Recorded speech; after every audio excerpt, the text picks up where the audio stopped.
Good morning to you. It's 6 o'clock on Friday, June the 30th. Today, the most radical reform in NHS history.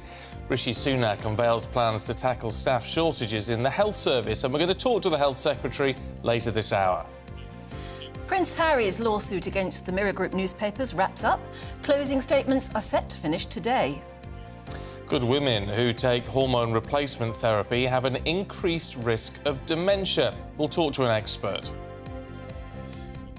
And as always, of course, we'll bring you the latest weather update. Good morning. It's been a record-breaking June for us in the UK. Will the warm weather continue as we move into July? Find out later. Thanks, Craig. I'm Stephen Dixon. And I'm Anne Diamond. And this is the award-winning breakfast on GB News.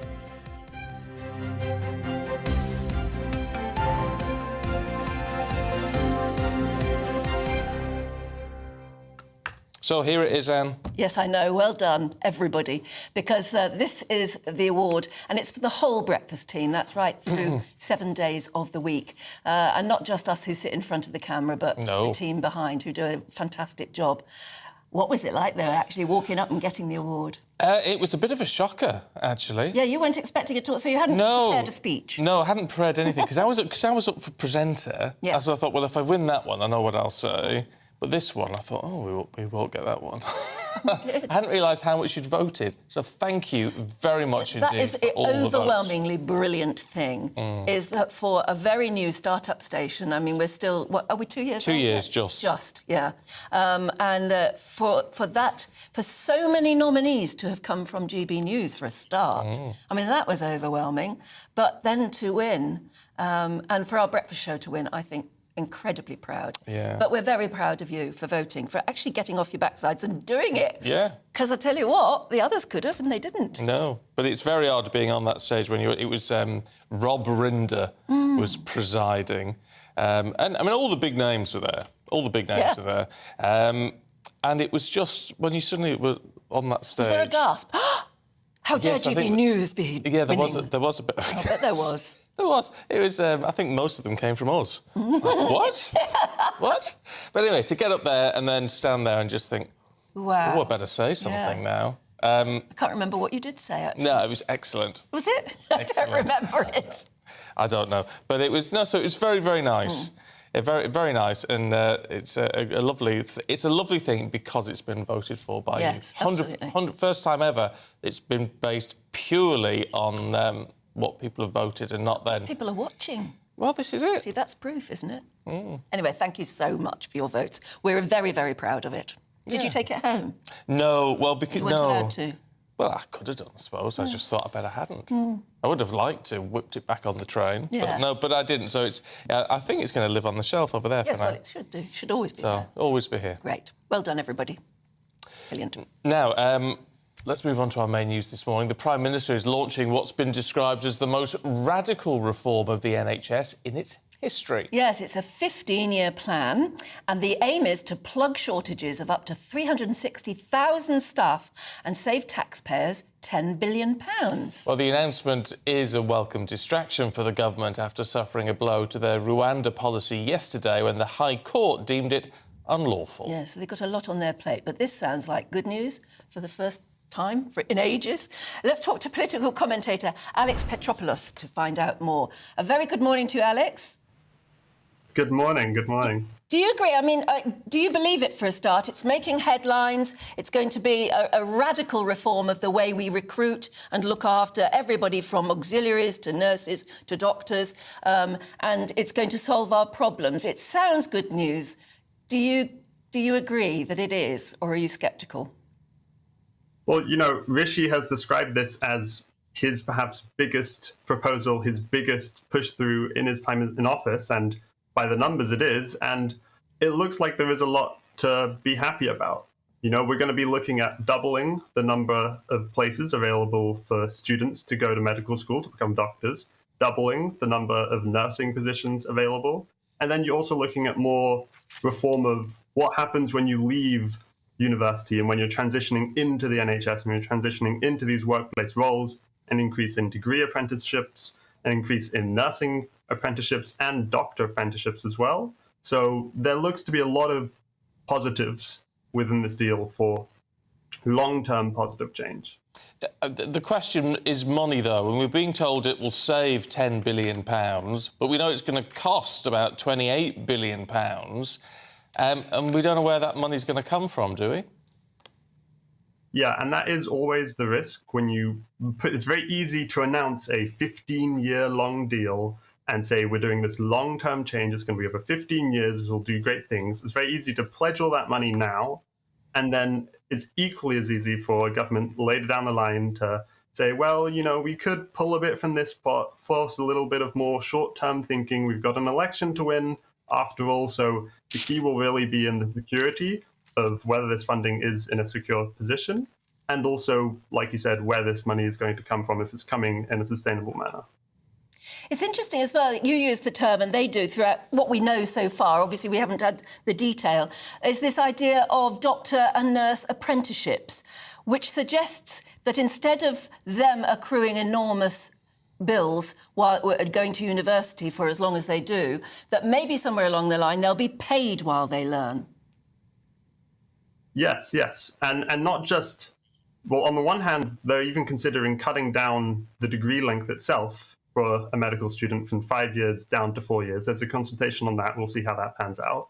And like you said, the opportunity for students, and then once they leave students, to work on the job, to work while they're learning, earn money, start to actually... Because, you know, medical students do provide a lot of value to the NHS. And so if we can try and formalize that in some way in order to reduce the burden that's put on existing staff and also reduce the burden put on those students, I think that's a win-win. This isn't likely to see a lot of political opposition, is it, on the basis that the Labour Party is saying, well, it was our idea in the first place? No, it's not like to see opposition on that front. You will see questions of, you know, this could have been done earlier. And you could also... There is room to question, you know, this is good reform in the long term, but this is changes to recruitment. And a medical degree takes 5 years, a nursing degree takes 3 years. We're only going to be seeing the knock-on effects of this deal 5, 10, 15 years down the line. The NHS needs help now. And this is where Rishi Sunak is really at this crossroads, because we do need to prioritize long-term change and reform for the NHS, but at the same time, we're stuck in this vicious cycle. We're stuck in a vicious cycle where staff welfare has been getting worse, which means that there's a massive increase in the rate of staff who are calling off sick. It's up to 5.6% right now, which is equivalent of around 77,000 jobs that the NHS just doesn't have right now. And then this means that existing staff are even further overworked, which means more staff burn out, and it's a cycle, and things get worse and worse and worse. And you really need to plug that and stop it before things exacerbate. Yeah, but isn't that what makes this a little bit special in a way, in that for once we're looking long-term? Governments always try to fix immediate problems because they tend to be, you know, it's a way of winning votes. To actually say, well, we're going to look long-term is something quite refreshing. It's like saying, when's the best time to plant a tree? Well, 10 years ago. Or you could cynically say he's trying to buy votes with this. He's trying to tell the NHS, many of whom are striking at the moment, he's trying to say, we have a long-term plan, stick with us. What do you think, Alex? Well, you're completely right that this is all about votes. And, you know, Rishi Sunak set out at the beginning of his term with this 5-point flat plan. And frankly, the first 3 points on the economy, halve inflation, grow the economy, reduce debt, he's failed on. The other point of stop the votes, he's also really struggled to do. And then the 5th point of cut NHS waiting times, he's also failed to do that. NHS waiting times were 7.2 million at the start of the year. Now they're up to 7.4 million. At this point, you might say cynically, perhaps Rishi Sunak is sort of saying, look, I might not win the next election. So at the very least, what I can do is I can cement my legacy as someone who actually pushed through long-form change, someone who said, I'm going to do what no British Prime Minister has been able to do before, which is bite the bullet, bite the short-term pain, and push through long-term meaningful reform. And if that's what Rishi Sunak is intending to do, and that's what he continues to do, that's something to look forward to. OK. Alex Petropoulos, good to talk to you this morning. Thanks very much indeed. I do think this is really interesting. So do I. I mean, I hope it happens. But a 15-year plan, I mean, obviously, whatever happens at the next election, the Conservatives are not going to be in power for the next 15 years. I mean, that would be absolutely unheard of. So, you know, you are putting this in place and expecting successive governments to maintain it, but they'd be crackers to pull it, obviously. Yeah, well, especially since they're saying a lot of it was their idea in the first place. So perhaps for once you could hope that this is a long-term plan that any government would be pleased to continue. And that would be good news, wouldn't it? It's nice to have something that gives you a bit of hope. I find it fascinating as well. One of the other things they're going to say is talking about greater reliance on associate roles, they're called, like auxiliary roles, people who aren't trusted with at the moment because they're not qualified in a certain way, but who are perfectly capable. You think of pharmacists who can do some of what a GP does. Oh, yeah. Or particular nurses, surgery-type nurses, who can do some of what a doctor does, and actually sort of upping the ante on everybody. The problem with, the issue, there are issues with that, though, and certainly with the way pharmacies work, we don't really think about it, do we? But they're funded by government. They're given a certain government allocation of cash, and what they've been saying for years is, even with their current roles, we're not getting enough, which is why loads of pharmacies have been going out of business. Well, we need more trained pharmacists. So, well, it's not that you need more pharmacists, you just need the ones we've got to be better funded. And I can't think what they call there's a name for the allocation they get, but they're just not funded enough to actually make it a viable, because it is a business for them, yes, but it's got to be a viable business, and it just isn't at the moment. But I wonder if there's anyone watching now who's in one of these roles that is considered at the moment auxiliary, but you could be trained up, or you're probably already capable of doing some of the work that happens in the level above you, and actually you could take some of the strain. Maybe. More GPs, they're going to train more GPs. I mean, it's going to be... I mean, look, it's all positive news. I won't get any of this till I'm 64. Well, my 15-year plan, it will come into play, it'll start to kick in 5 years, won't it? So it will start. And as Alex said there, I mean, difference. maybe the only criticism you can put forward at the moment is that it wasn't done sooner. Yeah. But it needed to be done at some point. But that would always be the critic. You could say that whenever it was launched, couldn't you? Should have been done sooner. Do you think they were going to launch it today originally, or is it just because of the awful backslapping they had yesterday with Rwanda? No, I think this was always on the cards. It was always going to be today, was it? You'd never get it in. You'd never get all this together. No. Before. It's just that they had such a... I mean, clearly the government was so profoundly slapped back yesterday over the Rwanda plan. But maybe this will give them all something to be a bit more pleased about. Let us know what you think. GBviews at gbnews.com. Shall we bring up to date with what else is going on today? Well, a new opinion poll suggests the majority of people now believe that the Northern Ireland Protocol, with the Windsor framework attached, is overall a very good thing for the region. The protocol was first introduced by then Prime Minister Boris Johnson to manage the flow of goods moving between the UK to the EU through Northern Ireland. The High Court will hear the government's legal challenge against the COVID inquiry's demand for Boris Johnson's unredacted WhatsApp messages, diaries and personal notebooks. The Cabinet Office argues the inquiry lacks the authority to compel the release of unambiguously irrelevant material. The hearing is set to begin today and conclude on Monday. Households in the UK will pay less for their gas and electricity from tomorrow, but bills will remain almost double the amount they were before the energy crisis. The regulator, Ofgem, is reducing its price cap to £2,074, resulting in an average annual bill reduction of some £420, and that's a fall of about 17%.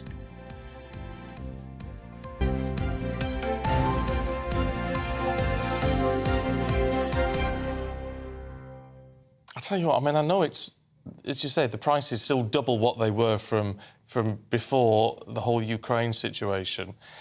But even so, a fall of 17%, doesn't that just feel good?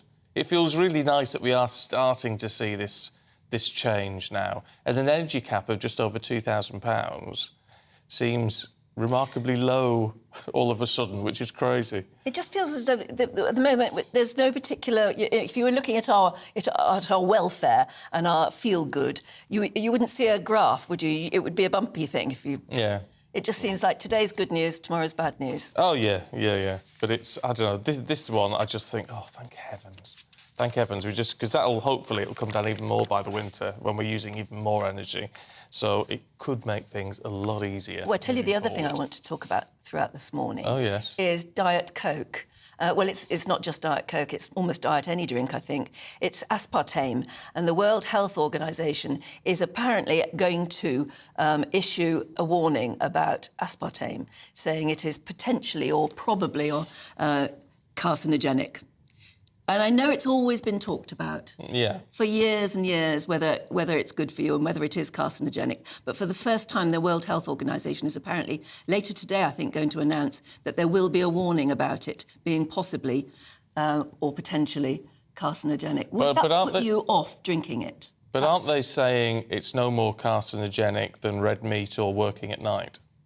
Falls in the same category. All right, if you do all three, then you're in trouble, are you? I mean, there are some people saying you'd have to drink gallons of the stuff for it to be carcinogenic for you. But I know people who drink gallons of the stuff. I know people who drink 10 or 12 a day. Really? Oh, yeah, people get addicted to it. And I'm not saying it is in itself addictive. Might be the caffeine in it. Yeah, but some people absolutely drink tons of the stuff. I'll tell you what I think is... And I drink it, I probably drink 2 cans a day. I'll tell you what I think is unfair, though. You say it's all the headlines, Diet Coke, Diet Coke, Diet Coke. And you say it's probably, I mean, I don't know, but it's not just used by that one company, is it? No. It'd be used in all sorts of Aspartame things. is in light yoghurt. It's anything that's got sweetener in it instead of sugar. Light yoghurt, reduced sugar energy bars, sugar-free soda, sugar-free ice cream, low-calorie fruit juice, sugar-free gum, reduced sugar ketchup, sugar-free salad dressing and zero-sugar sweets. So anything, it's the choice, because sugar is also pretty bad for us, isn't it? So, yeah, I mean, you can't... But I'm just wondering if it would put you off drinking a diet drink or something that you're probably is part of your diet. Yeah. It's part of your whole But then if you say, life. well, I'm not going to have that, I'll have a full-fat one. No, you But wouldn't. it's not It any would put me better, off. is it? For the first time I've actually thought, no, because you know what my tipple is. But it includes Diet Coke. Yeah. And if I couldn't have it with Diet Coke, I wouldn't have it. See, I'm a bit... Maybe it'd be very good for me. I'm a bit dismissive of it, but only because I'm a type 1 diabetic. So I can't drink it. If I'm going to have a soft drink, it's got a sweetener in it. Yes, it's probably got aspartame in it. So, I can't have a sugary one. So just think, well, I'm not going to worry about it. I just wonder what your thoughts are. You know how to get hold of us, as usual, GBViews at gbnews.com. Dead fly on my running order. Oh, well, at least it's dead. It's probably had some aspartame or whatever it's called. Yes, it's been at the Diet Coke. Well, because I always said aspartame. What you call it? Aspartame. Aspartame. Oh, it's a live one now. Honestly. No, it's there underneath your hand there. Look, there. Oh, no, there's another one on your computer. Honestly, it's like an infestation in here. I want to get their hands on the TRIC award. I have it. No, it's ours. Anyway, let us know what you think. GBviews at gbnews.com. Now, the phone hacking trial brought by Prince Harry and other celebrities against Mirror Group newspapers is set to wrap up today. Now, the lawsuit alleges unlawful information gathering between 1996 and 2011. Let's talk to media lawyer Jonathan Code for some analysis. Look, it all wraps up. What are we expecting, do we think? What have we made of the evidence that we've heard so far? Well, the evidence was extraordinary. It started really with Prince Harry's own statement. 55 pages of the most extraordinary stuff that I've read. I've been doing this for about 30 years. Of course, one of the tragedies for him is that this is essentially a privacy trial, but giving evidence, he was required to tell the court all sorts of things, which I thought he'd probably rather not tell the court. But the cross-examination of Prince Harry was obviously a very important part. I think he did pretty well. He didn't lose his temper, which I'm sure is one of the things they tried to make him do. He was measured. The KC for the paper landed a couple of blows, but on the whole, I thought he came out fairly okay. The most extraordinary part for me of the trial was the cross-examination of the royal correspondent of the Mirror, which started with her being asked, is it true that you didn't want to come here today? And she said, yes. Is it true that you were forced to come to this court by way of a court order? And she said, yes. So as a way to start your evidence, it was like going into a football game, second round, having lost 10-0 in the first round. But we've now seen the closing submissions by both sides, the summing up, so to speak, of their case. And now we'll have to wait probably at least until about September to find out what the judge thinks about it all. Yes, this is decided just by judge, isn't it? There isn't a jury. No, that's right. We've lost juries in all civil trials, unlike the Americans, bless them, where they still have a jury. We only have juries now for criminal proceedings. So, yes, it's just Mr. Justice Fancourt who has on the unenviable task of writing a judgment during the course of the summer, which he knows will be read by vast numbers of people and certainly by the Court of Appeal, because whoever loses is definitely going to go to the Court of Appeal. So it's going to be picked over by the Court of Appeal, whichever way he goes. I mean, the other interesting thing is that all of the headlines have been about Prince Harry, and we're talking that way this morning, but there have been several other names involved in this particular wave of hearings. Yes, no, that's absolutely right. What the court's decided to do is to take a chunk of them. So there are a number of other claimants. The Prince Harry trial was only 3 days in amongst a series of trials. So, yes, he's not only got to deal with Prince Harry, but he's also got to deal with a number of other claimants. And they're obviously not the entirety. One of the reasons he picked Prince Harry is that the judge said it was quite clear that Prince Harry's case wasn't going to settle. So let's get the trial over with. But no, there's still a queue of people waiting for their trials. But what's the defence been like in all of this? Because it seems to be there's been an admission of some sort of culpability or mistakes being made, but it all seems to balance on whether this was sanctioned from the top. Well, it isn't. It isn't quite whether it's sanctioned from the top. Yes, certainly. I mean, there was a series of trials in 2015, which the KC for the paper made reference to it, led by a lady called Ms. Gulati, which cost the Mirror vast sums of money. And the judge was reminded of this. Essentially, it's slightly unusual.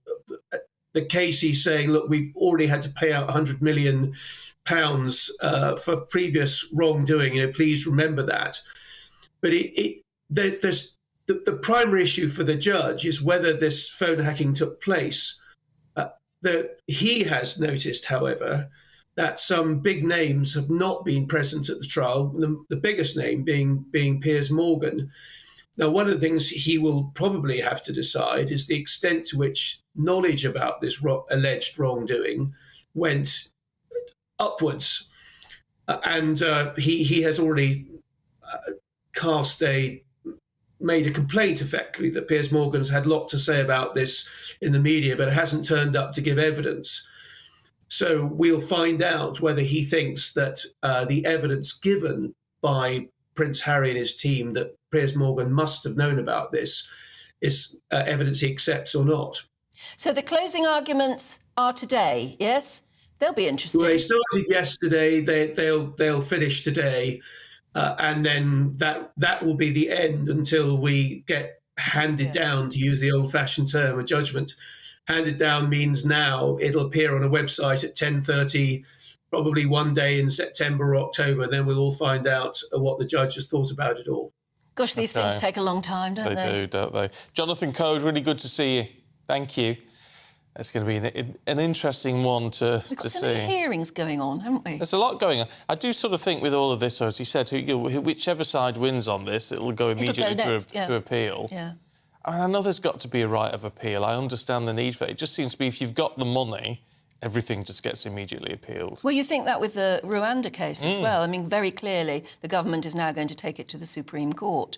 And that will, goodness only knows what will happen then if the government is denied, if they uphold what the judges have just said, and if the Supreme Court says, no, you can't send refugees to Rwanda, what then?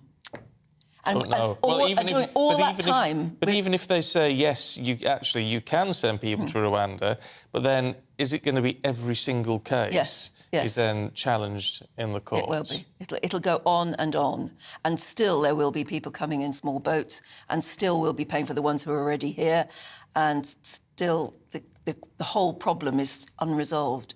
It seems madness, and there's so much money involved, and human beings, not knowing whether they're going to be allowed in or out, and there's a lot of human misery involved as well, isn't there? Yes, but you think that might be enough to deter some people from coming? Doesn't seem to be. doesn't at the moment, but it cannot continue in the way it is at the moment. But anyway, I'm sure you've got a view on that as well. GBviews at gbnews.com. But up next, another one to throw into the mix. Is there now a link between HRT and dementia? This is Breakfast on GB News.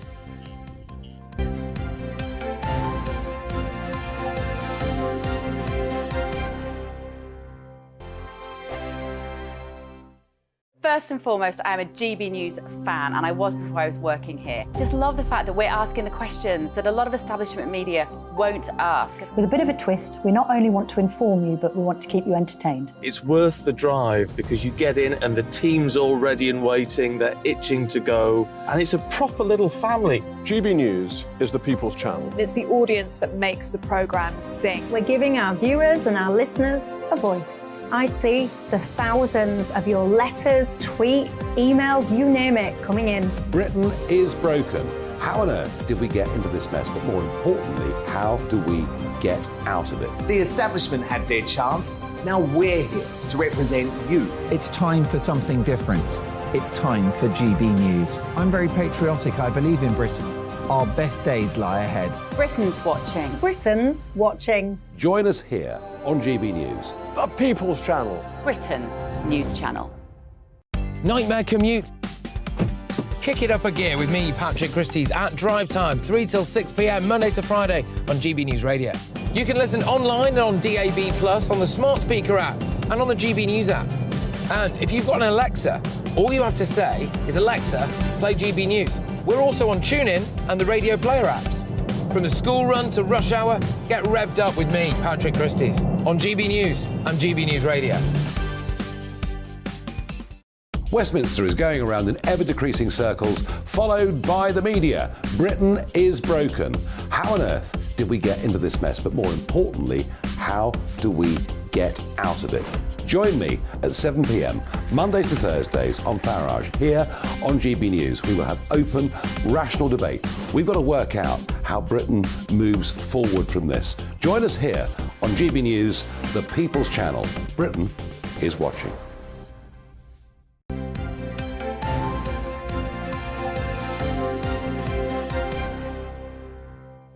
It's 6:27. Morning to you, watching and listening to Breakfast with Stephen and Anne. Yes, the award-winning breakfast show on GB News, and very proud we are of that award. So yes. Thank you very much. Loads of you getting in touch already this morning on the NHS issue, because the government's making an announcement today, a 15-year plan to recruit a lot more medical staff, right across the whole range of medical staff, actually. Steve has been in touch, says this is another idea that will never happen. In 15 years, we'll be sitting here in the same mess as today, but in the meantime, there'll be reports of half-trained individuals doing medical treatments they're not trained for. Another Conservative smokescreen, except it's apparently a Labour plan. That's what Labour's saying this morning. Well, we'll be talking to the Health Minister and the Shadow Health Minister actually a bit later on, won't we? But that's an interesting point. It would suggest, if Labour are saying, "Oh, this all sounds very good, but it was our idea in the first place," that maybe even if they got into government, they would continue it. You've got to keep it going. A 15-year plan, you've got to keep it going. Yeah. Actually, Tony says, because they were talking about the idea of auxiliaries being trained up to do the sort of jobs of the people above them. And Tony said the biggest problem with new responsibility is you take on more, but you don't lose any of your other responsibilities. It's happened in nursing. Bloods, cannulation, ECG, IV, drugs, etc. decreased the doctor's responsibilities, but just increased ours. Yeah. Lots of people watching who work in health. On the reduction in the energy price cap, which I think kicks in tomorrow, was I right in saying? Andrew says, I'm with Octopus Energy. Although the price cap has gone down by 17%, they're only reducing prices by 8%. The big companies are still profiteering. But that means they've not... I see your point. You think, well, if you can reduce it by 17%, then why doesn't everyone just drop it down by 17%? But they can't have been charging the full amount of the previous price cap anyway if they were reducing it by 8% still within that remit. And I don't think they were, because Octopus came out quite well, didn't it, in recent announcements. So I see your point, but it sounds like you're getting a pretty good deal anyway. And as for the lovely TRIC award, the TRIC, that's the Television and Radio Industries Club award, Graham says it means everything winning that award, because I know that the majority of the country are thinking sensibly about social and political issues, and they recognised that freedom of speech and political bias had become a problem in the media. Ultimately, that's the reason for your win. The trophy is a win for the British public. Obviously, it's a win for you brilliant people too, he says. Yeah, no, I like that. It's a really good perspective, yeah, actually. That's what we think. Yeah. Keep your thoughts coming through. gbviews@gbnews.com. Now, the use of hormone replacement therapy to ease the effects of the menopause, well, it's become linked to a higher risk of dementia in a new study. It's a nationwide study from Denmark. It tracked more than 60,000 women and found those who took HRT had a 24% higher risk of dementia diagnosis, which increased with the duration of the treatment. Well, joining us now is dementia expert and author Professor June Andrews. Good morning and thanks for joining us. Good morning. Good morning. You've obviously taken a look at this study. Does it allow, for instance, for the fact that we're all getting older anyway, and maybe that's a cause for increased dementia? Well, what you've said is true. The fact that the population is older means that there are more people affected by dementia. But it's also significant that more women get dementia than men. So when the Danes are doing this research on HRT, which is a medicine that's only taken by women, then that's important because we need to look and see what it is about women that means they're more likely to get dementia. The thing about this research is, and even the researchers mention this in their paper, is that you have to look at confounding factors. I love confounding factors. Explaining them is really difficult. And the confounding factor in this one is that when we go through the change of life, when we go through at the time when women need HRT to help with the changes that happen in your body, then one of the symptoms of that is that your memory goes a bit funny. I know so many women who come to me who say that they think that perhaps they're starting to get dementia, they're finding themselves a bit confused, they're losing words, and it turns out that when you look at them, when you ask them what their age is and what their health is, it turns out that they're going through the menopause. And those symptoms go away after the menopause. So the thing about HRT is it's something that you're quite often given for other symptoms of the menopause. So if you look at all the women in the world who've ever been given HRT, that probably includes a lot of women who've had memory problems, which means it scoops up the ladies who are starting to have memory problems because of dementia.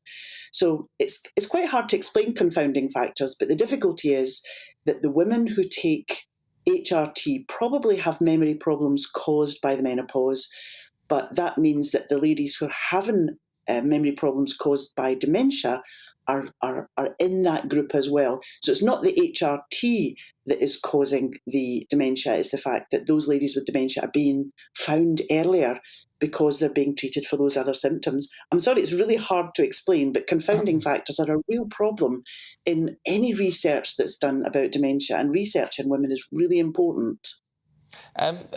In terms of the duration of HRT treatment, I mean, the risk increases with time, and I mean, it hits some pretty frightening numbers for those who took HRT for more than 12 years. I mean, I don't know how long most people take it for, I've got to be honest, but even that as a figure, does that then fall within your confounding factors sort of analysis? Yeah. Because it's all about age and progression.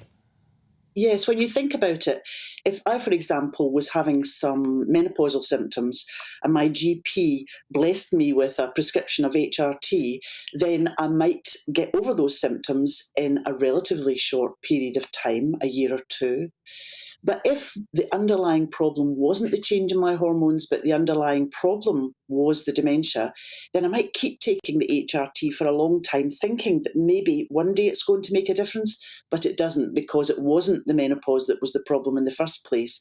It was one of the underlying diseases that causes dementia. So although this is interesting from a research point of view, if you're a woman out there and you're thinking, how can I reduce my chance of getting this really quite frightening and disabling disease, dementia, then what is it that I should be doing now?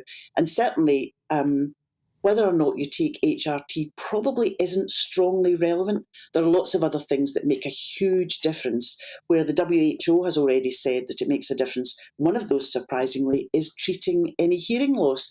People who suffer from deafness and who don't have treatment for that hearing loss in older age, they're much more likely to get dementia.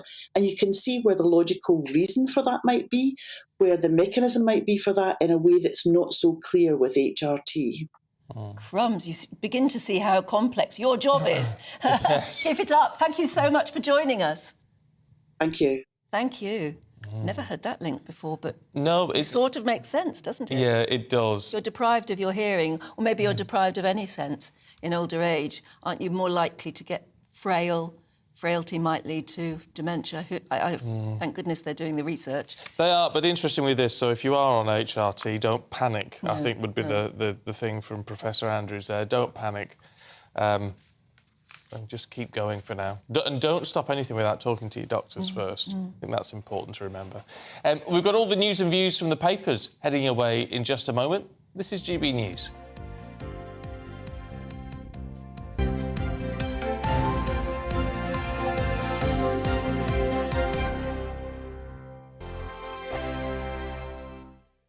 Like all families, we have arguments every now and then, but actually we agree on what the mission of GB News is, and that's the most fundamentally important thing. GB News provides the kind of platform that lets all voices be heard. We don't hold back. We're free to say what we really think. Just because some people who live in a tiny little Westminster bubble think that their particular story is important, that's not the most important story for me. And often they will be difficult stories, stories that you won't find on the establishment media. Because what people think in the north of England may be very different to what they're thinking in the home counties. We're going to carry on telling the world what life is really like for households up and down the UK. We love to be in your car, in your kitchen as you're having your breakfast. Whatever you're doing, you are part of the show. If it matters to you, it matters to us. Britain's watching. Britain's watching. Britain's watching. We're proud to be GB News, the People's Channel. Britain's news channel.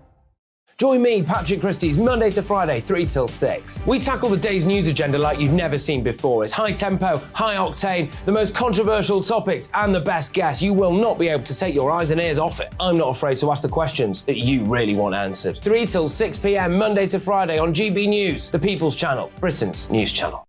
Join us every night on GB News at 11 p.m. for Headliners, which is 3 top comedians going through the next day's news stories, which is exactly what you need, because when the establishment has gone crazy, you need some craziness to make sense of it. So join us 11 p.m. every night on GB News, the People's Channel, Britain's news channel. Join me, Camilla Tominey, on Sunday mornings from 9:30, taking the politicians to task and breaking out of SW1 to see how their decisions are affecting you across the UK. Bursting the Westminster bubble every Sunday morning, only on GB News, the People's Channel. Britain's watching.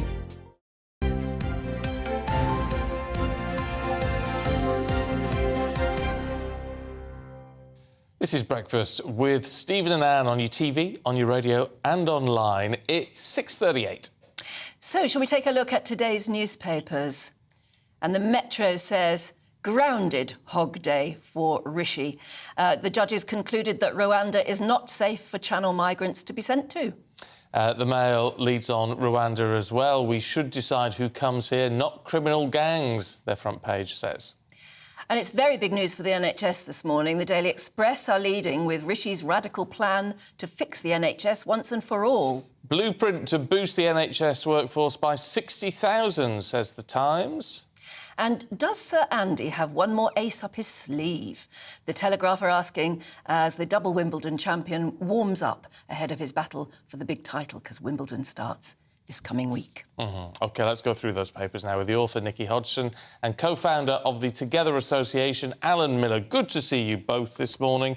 Let's kick off with the Metro. Nikki, should we grounded hog day for Rishi? Bit of a messy headline. It is a bit of a messy headline, but the story, which has obviously been covered by lots of the papers this morning, is that the Court of Appeal has found that flights to Rwanda should not take off because basically Rwanda isn't a safe place for migrants to end up. There's a risk that they'll be sent back to countries where they're persecuted for lots of different reasons. So, you know, this has been ongoing for some time. Obviously, there was the first flight attempted to take off last year, was it? And, you know, that was grounded.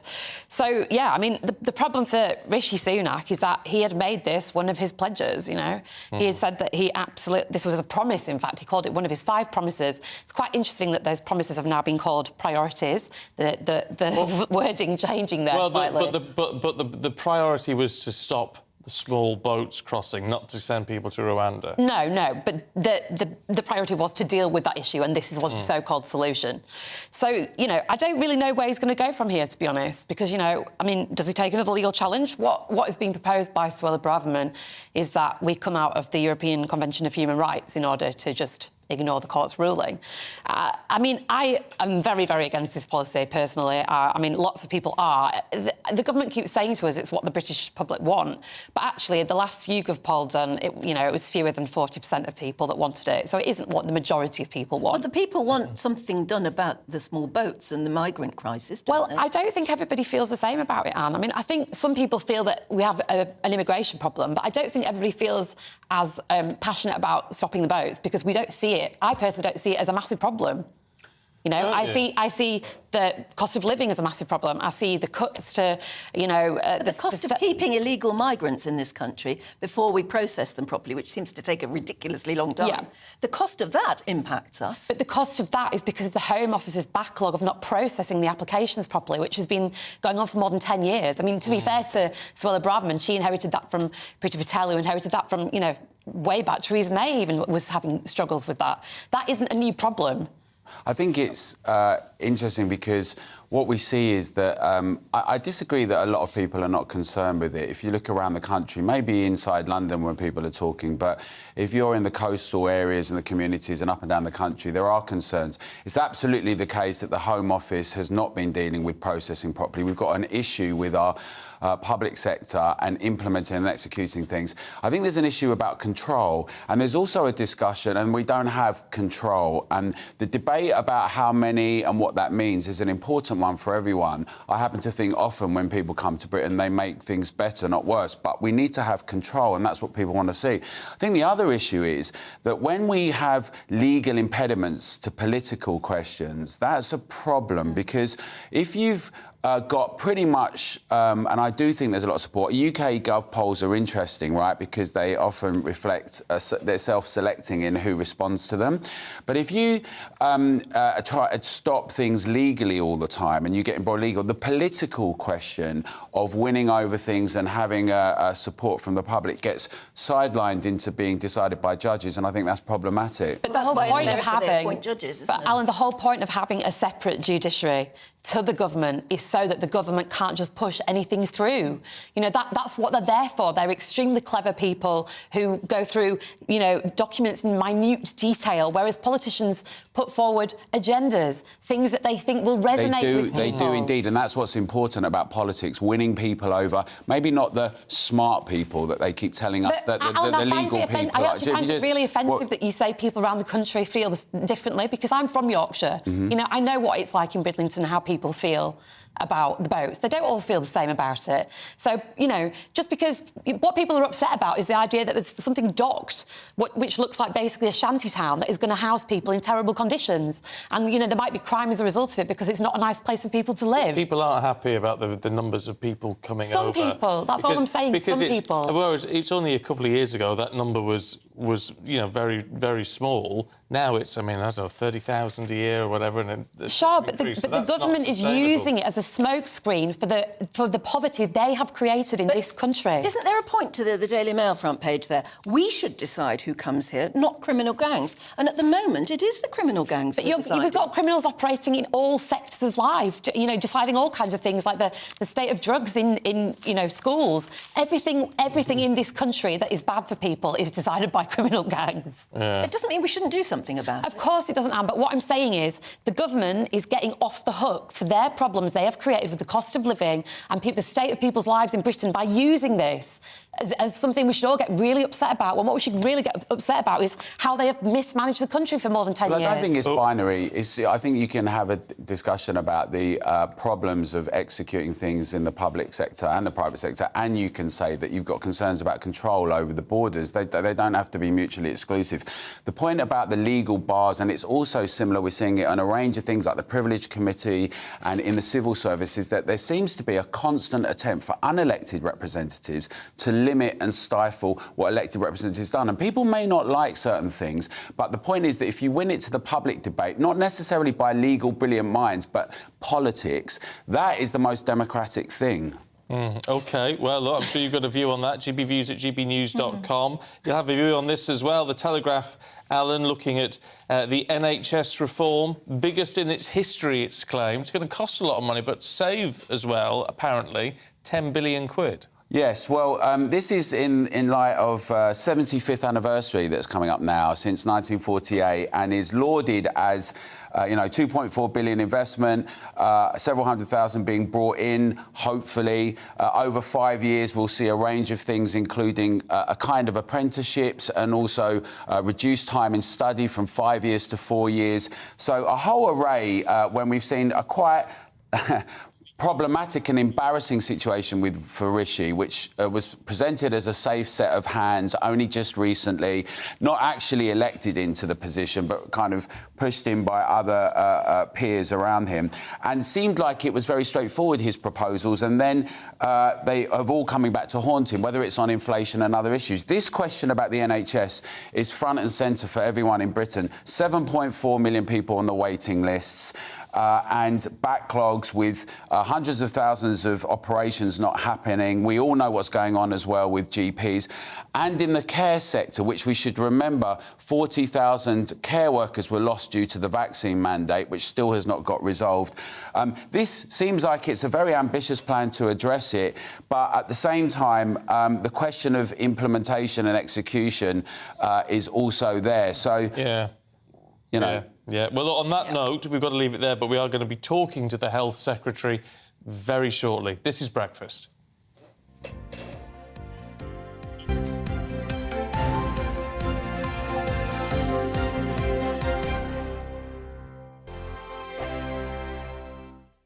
I joined GB News because I was sick and tired of not hearing my views being represented, not just mine, but so many people that I knew and spoke to. I just couldn't get my voice out there. I couldn't say anything. I couldn't do anything. Whatever the narrative was, I kind of had to follow it. GB News is there to provide a voice for those who have been ignored by the establishment media. We think different things, we've got a different style. GB News is here to be optimistic and positive about the future. It's real kind of dynamic and flowing, with the audience very much at the heart of it, like a big family. Here at GB News, we talk about the things that matter to you. Hearing the voices from right across our towns and cities, especially our towns. All sides of the argument represented with a heavy dose of opinion. We're on a mission here to make a difference. And the GB News family really is here for you, and whatever time of day you can watch or listen. Britain's watching. Britain's watching. We're proud to be GB News. The People's Channel. Britain's news channel. So Jubes and Kerr, we tackle the issues of the day with real robust debate, both sides of the fence, battling it out with me in the middle with my forthright opinions and views. And often really interesting things happen because you start with a position and then by the end of the debate you find actually, well, I might not have thought about that one. What we need in this country is 2 new political parties. You should maybe think about doing a 2024 calendar. I'm Michelle Dewberry and I'm keeping you company right through until 7 o'clock this evening. GB News, the People's Channel, Britain's watching. Weeknights on GB News from 6 p.m. You'll always get drama. Please stop, Michelle. I know, yeah. Please stop. Should I just shut up? Romance. You like me, I like you. There you go. There you are. Well, don't tell anybody. Adventure. Etc. That's the whole point. But and action. Sergeant, the big read by superstar panel that are already at it. They're fighting. It's going to be quite a show. Only on GB News. Britain's watching.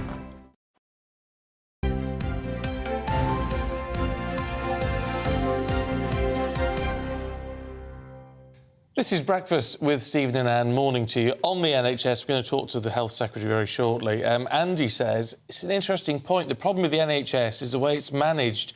University graduates should not be appointed managers. Managers should come from the ranks. These are the people who understand the job and would not waste money. And one of the ideas is about training people up to do more of the jobs of the people above them. A lot of people saying bring back enrolled nurses. Sean says healthcare assistants that used to be auxiliary nurses are worth their weight in gold. I've worked on the wards and my opinion of the HCAs is incredibly high. Train them up to be staff nurses, qualified, and you will soon see an improvement in the National Health Service. Well, all this off the back, of course, of the government's announcement today that it is putting forward a 15-year plan to boost the numbers of people working across the NHS, doctors, nurses, auxiliary staff, the whole shebang. It's expensive, might save us money in the long term, though. Let's talk to the Health Secretary, Steve Barclay. Good morning to you. I mean, this is quite something to come forward with a 15-year plan, which obviously is not going to pay any dividends potentially to your government at all. Well, it's a hugely important moment. It's the first time in the NHS's history that we've had a comprehensive long-term workforce plan. It's the biggest ever expansion in workforce training in the NHS's history, and it makes a major financial contribution, 2.4 billion of additional funding over the next 5 years, recognising as we celebrate the achievements of the NHS with its 75th anniversary, the amazing work that NHS staff do up and down the country to care for us. We also need to look to the longer term future, to look at the sustainability of staffing within the NHS. I think we all recognise the pressures the NHS has been under through the pandemic, with an older population, with more complex medical treatment available. So this is a hugely important day for the NHS and a very positive day as we celebrate the 75th anniversary of what is, I think, our most loved institution. Absolutely, and I think most people reading today's headlines would absolutely welcome your plan, especially as it's a long-term plan. It sort of implies joined-up thinking and future thinking. But you're going to be creating new medical schools. You're going to be recruiting more and more people in. Interesting ideas of internships and sort of apprenticeships as a way of getting people in. But where on earth is the money going to come from in the short term? Well, we're building on work we're already doing. So you mentioned new medical schools. We announced in 2018 5 new medical schools, and one of the key features of those was having those in places that tend to be find it harder to recruit doctors. So we are building on those plans. We had a 25% expansion in medical places in that plan, but we recognise for the longer term we need to do much more. But it's not just about the numbers of doctors we train, it's also about the career progression for NHS staff already working in the NHS. It's about thinking about the apprenticeship routes, allowing people to have a ladder from different roles to more advanced roles. So there's a huge amount, not just in terms of how many people we train as doctors and nurses and the expansion that the plan sets out, but it's also about the wider skills within the NHS, some of the new roles that have been developed in recent years but still have very small numbers. We want to expand those. So for staff already working in the NHS, there's much more opportunity for them to grow their career, for them to progress and to take on more responsibility that reflects the experience they've got. As we keep saying, I think it's a very positive thing that we are looking at a long-term plan here. I think just about everyone would agree that's what the NHS needs. But it does leave a question about what we do in the short term. I mean, one of the Prime Minister's priorities was to reduce the waiting list. It was 7.2 at the time, 7.2 million, I should say. It's now 7.4 million, so it's heading in the wrong direction. So whilst you look at long term, what do we do about short term? Well, that's absolutely fair, and there's a lot we're doing in the short term. We're boosting the number of nurses. We had a manifesto commitment to 50,000 more nurses. We're on track with that, 44,000 so far. We had a commitment in the manifesto to boost the number of staff in GP surgeries, in primary care. 26,000 additional staff was the target. We're actually at 29,000, so we're boosting alongside that the number of medical trainees. I mentioned a moment ago the 5 new medical schools that we put in place, they start in the NHS from next summer. Obviously, training a doctor takes time, which is why that has taken time to come through. And in terms of your absolutely fair point on the waiting list, we have a clear plan. That plan is working in terms of the long waits. We cleared almost all the long waits last summer in terms of the 2-year waits. The 80-month waits, we cleared over 90% of those by the end of March. We're investing in, we've got 108 new community diagnostic centres, so we can invest in the scans, the tests we need as part of clearing those backlogs. And if you look at that compared to Labour's performance in Wales, the English population is 18 times the size, but whilst we got our 80-month waits down to below 12,000 by the end of March, in Wales it was over 70,000. So the plan is working. There's a lot more to do. That's why we're putting in more capacity in terms of surgical hubs, community diagnostic centres. We are recruiting more staff, more than 5,000 doctors this year compared to last year. And we've got to say, why is that? It's so we can get those waiting lists down, so we can ensure that we get the treatment, the extra capacity into the system. But what today is also about is responding to something the NHS has asked for many years, which is to have a long-term plan. It will be iterative. It's not a one-off. We'll keep coming back to it and working on it in terms of as the modelling evolves. But it gives the NHS the long-term framework, recognising the need for us to grow more of our domestic staff, major investment from the Treasury, £2.4 billion over the next 5 years. That will allow us to double the number of doctors, to massively increase the number of GPs in training by 50%, and that in turn will allow us to make sure the NHS is sustainable for the future as we celebrate its 75th anniversary. What can you do in the short term, at least, to improve retention? Because if you talk to disgruntled NHS staff, they say, yes, a lot of the problem is of understaffing. They just don't feel loved and looked after. But also, they don't feel they're paid well enough. What can you do about that? Well, I hope today's announcement, firstly, is a hugely positive step for staff. It's something, as I say, many within the NHS themselves have called for, but also we've been actively listening to staff. One of the key things many doctors in particular said they wanted to see was changes to the pension rules. We responded to that. We made those changes to pensions. That makes a huge difference to many of our consultants, to many of our doctors in particular. In terms of the larger staff group within the NHS, what's known as the Agenda for Change, covering our nurses, our paramedics, our porters, our cleaners, our midwives. We've just reached a deal with the NHS Staff Council, and payments will be going into pay packets this month, both a lump sum in terms of last year and a 5% for this year, and we agreed that with the NHS Staff Council. But there's also further work we're doing with the trade union, so looking at staffing levels, looking at pension abatement rules, looking at violence against staff and how we work together to combat that, looking at childcare and some of the other announcements that we've got for example, in the budget on childcare and how we apply those within the NHS. So there's a huge amount of work in terms of retention, there's work in terms of reforming how we deliver medical training, but also there's a recognition we need to train more clinical staff, and what the plan does today is set out a long-term plan to train more staff for the NHS, doubling the number of doctors we have, increasing the number of GPs in training, and massively expanding the number of nurses and midwives, which is really what makes the NHS so special.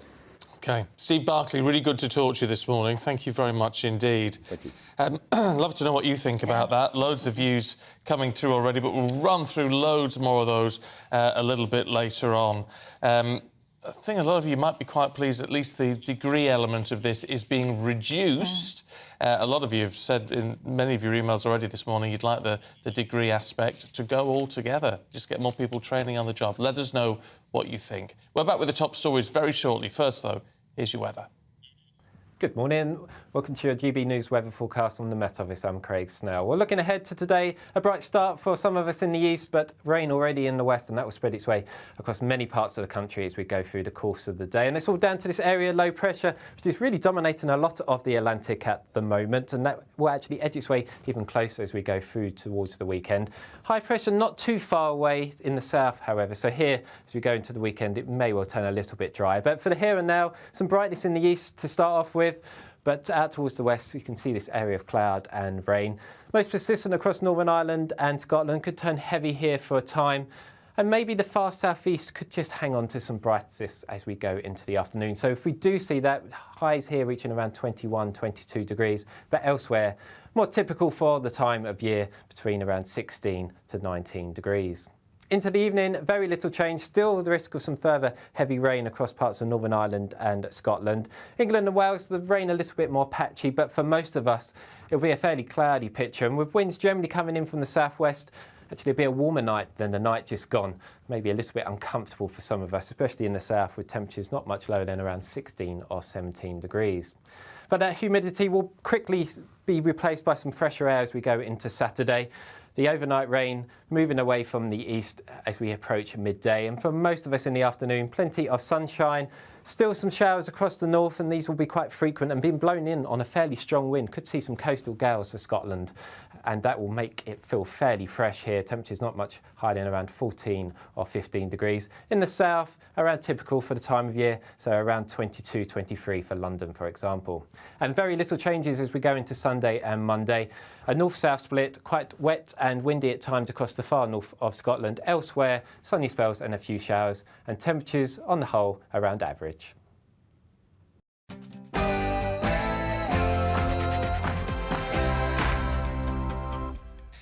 Good morning, it's 7 o'clock on Friday the 30th of June. Today, the most radical reform in NHS history. Rishi Sunak unveils plans to tackle staff shortages in the health service. We're going to hear from the Shadow Health Secretary in just a moment. Meanwhile, France on fire. Hundreds arrested during the third night of violent protests after police fatally shot a teenage boy. Madonna on the mend. The singer is discharged from a hospital after being rushed to intensive care. And as always, of course, we'll bring you the latest weather update. Good morning. It's been a record-breaking June for us in the UK. Will the warm weather continue as we move into July? Find out later. Morning to you, I'm Stephen Dixon. And I'm Anne Diamond, and this is the award-winning Breakfast on GB News.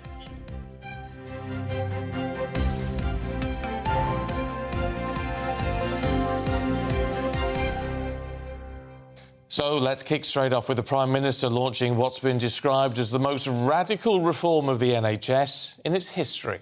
It's a 15-year plan, and it's aiming to plug shortages of up to 360,000 staff and save taxpayers, ultimately, £10 billion.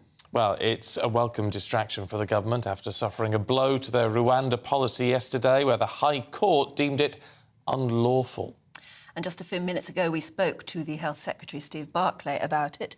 And he said it was a great way to celebrate the 75th anniversary of the National Health Service by announcing something that's pretty forward-looking, forward-thinking, and hopefully gives everybody something to feel more positive about. Yeah, well, let's hope so. But what does the Labour Party make of it all? Let's talk to the Shadow Health Secretary, Wes Streeting, who joins us now. Good morning to you. I mean, you've been one person who's talked about the need for reform in the NHS. I mean, this is billed as the most radical reform that the NHS has seen in terms of staffing, at least. Do you welcome it? Well, for almost a year now, I've been urging the government to adopt Labour's plan to deliver the biggest expansion of NHS staff in history, doubling the number of medical school places and much more besides. And I wait to see the detail of the plan, but it looks like they've done it. So I'm not going to come on your programme this morning and say, oh, you know, I can't believe the government have done this thing that I've been urging them to do. We desperately need these staff. The one thing I would just gently say to Steve Barclay and Rishi Sunak is, why do we need the biggest expansion of NHS staff in history? Why do we have such an understaffed NHS? It's because over the last 13 years, we've not had a workforce plan. It is the biggest expansion since the last Labour government, which delivered 75,000 more nurses and 44,000 more doctors. So, look, better late than never to some extent, but You know, I'm afraid one of the reasons why we've got the longest waiting lists in the NHS's history and the lowest patient satisfaction ever is because we have an understaffed NHS, and the staff that are in the NHS couldn't be working harder. They're slogging their guts out. One of the reasons they're feeling pretty miserable is that their best isn't good enough because there simply aren't enough of them, and that's why as patients we've all been feeling the pressure on the NHS and waiting longer than ever. Yeah, I mean, it puts you in a bit of a difficult position, because if the worst stick you can beat them with is that it was your idea all along and they should have done it sooner, then basically you're saying this is good and we should welcome it. Maybe you should put your back behind it too. Look, to be honest, Anne, I'll wait and see the detail later today, but based on what I've seen so far, absolutely we'll be supporting it. I mean, it doesn't cause me too many difficulties, actually. I mean, one of the things that hopefully people are getting used to now is that we always say Labour's policies will be fully costed, fully funded. Our plan was funded by abolishing the non-dom tax status. That's the one bit of our plan that the government don't seem to have adopted. You can ask Rishi Sunak why he's not keen on abolishing the non-dom tax status. But what that potentially does is free up the money we've committed to this to spend on other priorities, other Labour priorities, other people's priorities, because I think because the public finances are in such a mess at the moment, one of the processes we're going through as a Labour Party at the moment that wants to be in government after the next election is looking at what we can afford, not just what we want to do, but what we can afford. And there are lots of good Labour things we would like to do that we can't be sure about because the money isn't there. So if the government's found another way of funding the biggest expansion of NHS staff in history, actually what it does is potentially free up quite a bit of money, because we committed £1.6 billion a year to this, frees up that money to spend on other things that would make a really big difference to people. So actually, for once, in terms of the government's plan, I'm not necessarily knocking it. I'm going to look at the detail, pore through it, go over it with a fine-tooth comb to make sure the numbers stack up, that we can deliver it. But if it stacks up, and I genuinely hope it will, actually. I mean, I've been calling on the government to adopt our plan for almost a year now. Really hope the numbers stack up, really hope it will deliver what we need. And that will actually give me and the Labour team the chance to look at what else we might be able to do should we win the next general election, which obviously we hope to do. Where does that leave the plans that you'd talked about over the last year in terms of... Okay, I mean, because let's be honest, you've been more radical in what you say the NHS needs in terms of reform than actually any other party. Perhaps you're the only one in a position to be able to do that, really. So where does that leave those plans? Do you still need those other radical reforms that you've already talked about, even 100%. With this in place? Yeah. Completely. I mean, I've been saying, and I'll keep on saying it till I'm blue in the face, it's investment and reform that's needed to build an NHS that's fit for the future. If we just keep on pouring more money into the NHS as it is, we will continue to have some of the worst outcomes amongst advanced economies. And let's be honest, looking at the state of the NHS, the service, the outcomes most crucially, this is not the envy of the world at the moment, but it could be. The only way you do that is by not just delivering more staff, the biggest expansion, which is important. That's been a key plank of what Labour's been calling for. You've got to shift the focus of healthcare out of hospital into the community, fixing the front door to the NHS with better access to general practice, more community pharmacy and care in people's homes. You've got to make sure the NHS isn't just an analogue service, but a digital one. This country's got amazing strengths in life sciences and medical technology. We should be at the cutting edge of that revolution. And also you've got to focus on prevention and promotion of good health, not just treating sickness. If we do all those things, the NHS will be there for us for the next 75 years, free at the point of use, there for us when we need it. But at the moment, that's in jeopardy because it's going through the worst crisis in its history. And money is important, as is staffing. That's why I hope the government's plan stacks up, and I think it will, because it looks remarkably similar to our plan. But we've also got to deliver the reform, and that's what I learned looking at the last Labour government, which delivered the lowest waiting times and the highest patient satisfaction in history. We weren't perfect, we didn't get everything right in government, but my goodness, when it came to the NHS, we really delivered the best outcomes the NHS has ever seen. We did it before, and we'll do it again. Can I just ask you, I mentioned this earlier on in the programme, but one of our viewers and listeners, Andy, got in touch, and it's ideas like this. I don't know if this is practical or not, Wes. You might. He says the problem with the NHS is the way it's managed. Managers should come from the ranks, people who understand the job and would not waste money. It's not a bad idea, is it? No, it's not. I want to see more career progression for people from within the NHS workforce. Interestingly, one of the things that I found, you know, I've said some pretty controversial things, almost sacrilegious things in the last year. I've said the NHS isn't the envy of the world, that it's a service, not a shrine, that what matters is what it delivers. And the interesting thing is, I've taken some political knocks across the spectrum, but I've been fascinated by the number of NHS staff who've been in touch saying, you're absolutely right, I see the inefficiency on a daily basis. You have no idea how bad our IT systems are. You have no idea how much paperwork we have to fill in, how much we're relying on paper, how much we're relying on pages.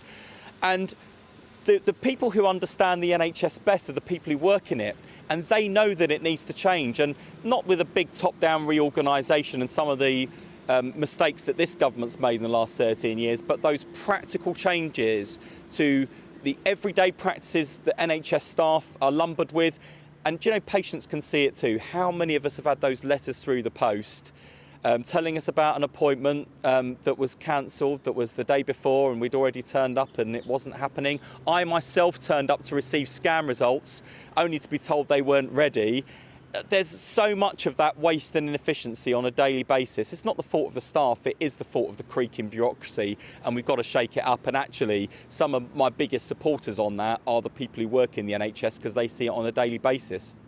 Now, there may be enough people, we never know, who might vote you in next general election, but looking at this plan from the Tories, might wonder whether that's the right thing to do. So are you prepared to pledge that you would go with at least the bits that you like of this plan?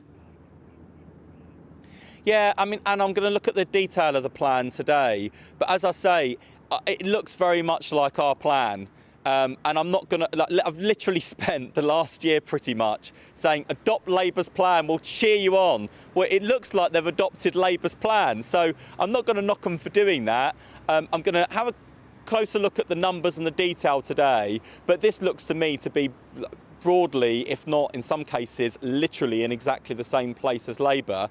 And all I gently say to your viewers, many of whom I know are pretty fed up with politicians and still cynical about the Labour Party, next time you have the Tories coming on your programme and saying, oh, these, you know, can't trust these Labour politicians, they're not fit for office, just remember that when it came to solving the biggest crisis in the NHS's history, which they caused, the Tories are looking to Labour to answer, and I'd appeal to your viewers to do the same at the next general election and give change a chance, because looking at the shower that we've had on the economy, on the NHS, our public services, surely we can't do a better, worse job than this lot, and it's time to give change a chance.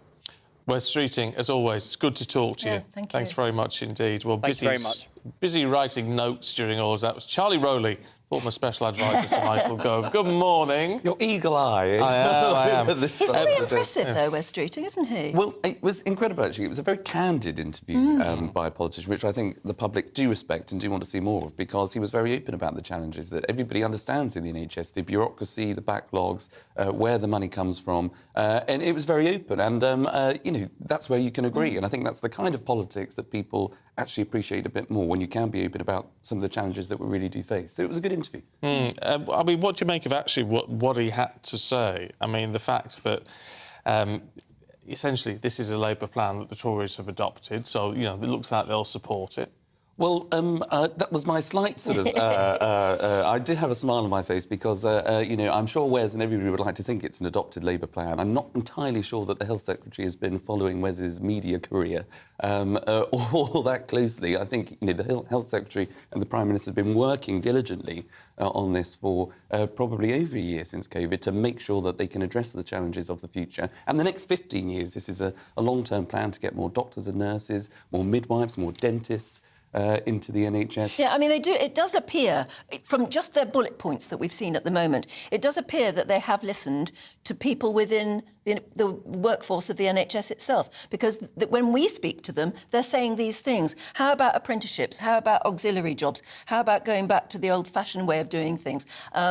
You know, maybe reduce the training time, or at least allow them to earn as they learn. That sort of thing. And all of these points seem to be being addressed. Exactly. And it's an ambitious plan to absolutely make sure that the NHS is firing on all cylinders, because it is it has been a creaking sort of organisation for some time, because we are just living longer. There's an ageing population. We're not seeing the retention of staff in the NHS. Obviously, it's gone through an awful lot over the last couple of years because of the pandemic. So making sure that it has a fully funded a plan for the future that is innovative, exciting, that can inspire us all and give confidence to people. Whenever you need a medical appointment, you are going to get it from our brilliant NHS. See, I'm intrigued by this as a policy, in that it's not a vote winner.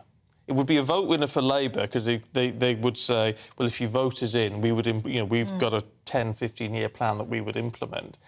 For the Tories, it's not a vote winner, is it? Because you're effectively saying they've been in for 13 years, they're not going to be in for another 15. I mean, that would be absolutely unheard of.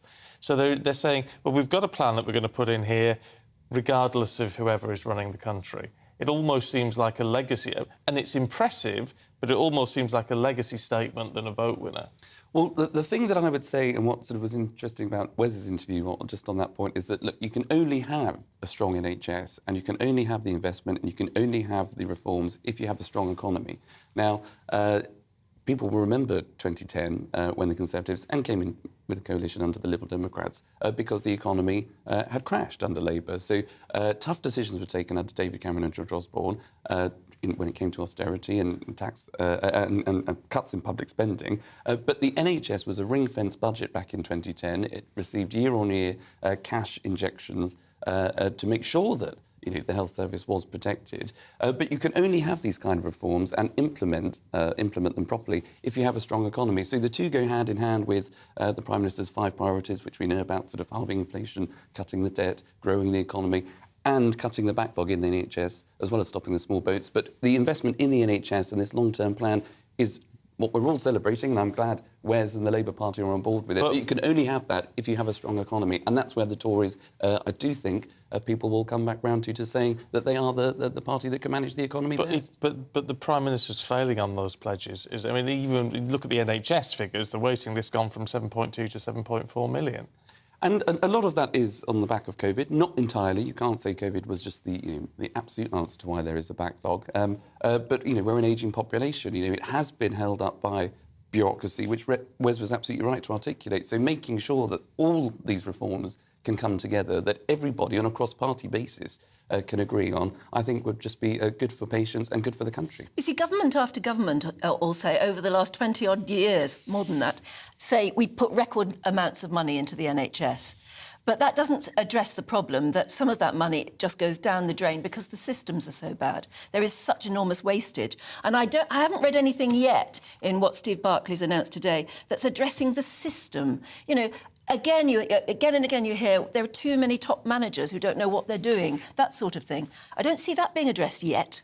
Yes, and I think that's partly, I think part of that will come out from, hopefully, the COVID inquiry, because, without sort of taking back to COVID too much, you have a system whereby you have a chief executive of the NHS that's slightly separate from the Department of Health, where the Health Secretary sits, which is separate from what was Public Health England. And so you have lots of organisations, there's lots of people involved in healthcare policy, but, that's kind of a mismatch between what is actually being felt on the ground. If you're on the wards in these hospitals, you are the ones that know where the backlogs lie. You are the ones that know why, letters aren't being sent, why appointments are being cancelled because you haven't got the staff or for whatever reason. And that's where the money is wasted. And that's where the money is absolutely wasted. There is, a good reason why, there was top-down reorganisation under the Tories, because it gave more authority to what was the clinical commissioning groups, which were in local authorities, because it's local authorities that know their areas best. They know their demographics. They know the people that will need the appointments. They know who they can help most. So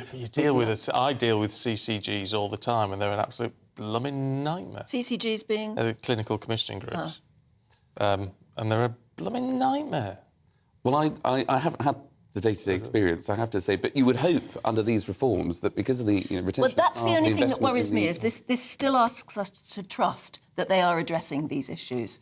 And I suppose it would be the same if, when Labour come out with their manifesto, it still asks us for so much trust in something we all desperately want reformed, but reformed well and properly. Yes, and that comes from, as you say, working with the sector, working with the people that are actually on the ground, but making sure you can have young people that can take up the training places, that can earn whilst you learn, and make sure that it is a fully funded and efficient NHS fit for the future. I tell you what I find very interesting, after talking to Steve Barclay and then Wes Streeting, and they say they're in a lot of places agreeing with things, and you're saying very nice things about what Wes has got to say and all the rest of it. Peter from Loughton in the northwest says, I've long advocated that politics should be taken out of the NHS. Only when this is done can you have an effective long-term plan. Well, both of the big sides are agreeing here, pretty much. Yeah. And Can't we knock their heads together? And it seems to be a good plan. Shouldn't we at least make the NHS cross-party, right, if you can't take it out of politics altogether? Well, I think if you can get cross-party agreements, so much the better. And I think that's in this particular case, it seems that there is that cross-party support, and I'm glad Wes is backing the government's reforms today. Oh, you can't avoid a little bit of a spin, can you? Charlie, thank you very much. We will see you later on. See you later. Thank you. I think that's what everybody would really like, is NHS taken out of politics. But maybe you just can't do that. No, don't know. But isn't it encouraging that all sides are sort of agreeing at the moment? So it feels like a bit too good to be true-ish, doesn't it? It does. But it gives me hope for the years to come, yeah, at least. Absolutely. Anyway, OK, well, there's lots more going on today. It's a busy day still ahead. France on fire. Hundreds are arrested as those awful riots continue.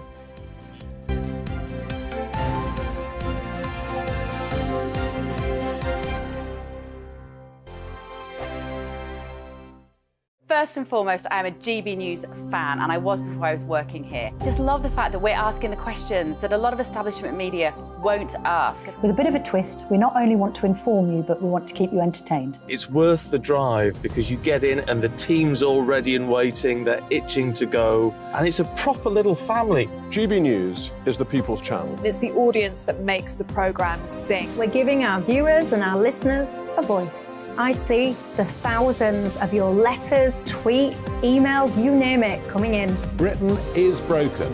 How on earth did we get into this mess? But more importantly, how do we get out of it? The establishment had their chance. Now we're here to represent you. It's time for something different. It's time for GB News. I'm very patriotic. I believe in Britain. Our best days lie ahead. Britain's watching. Britain's watching. Join us here on GB News. The People's Channel. Britain's news channel.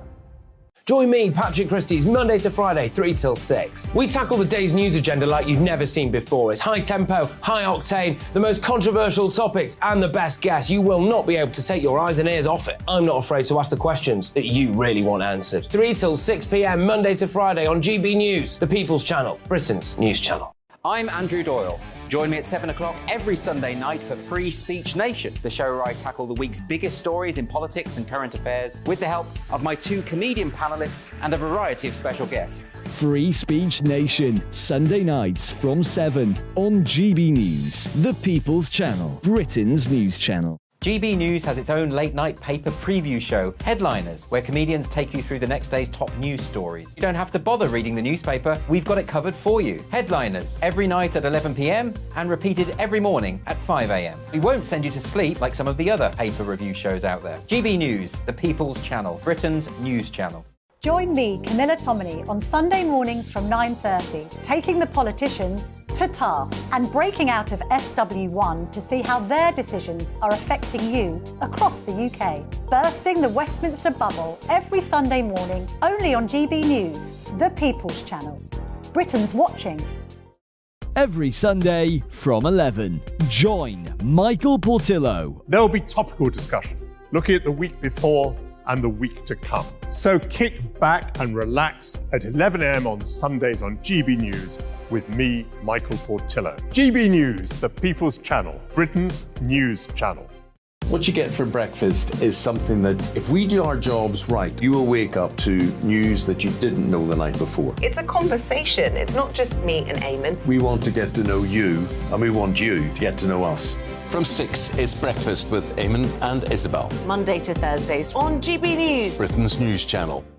Hi, I'm Dan Wootton. You can watch me live on GB News Monday to Thursday from 9 p.m. And did you know that you can also watch and listen live on our website, gbnews.com.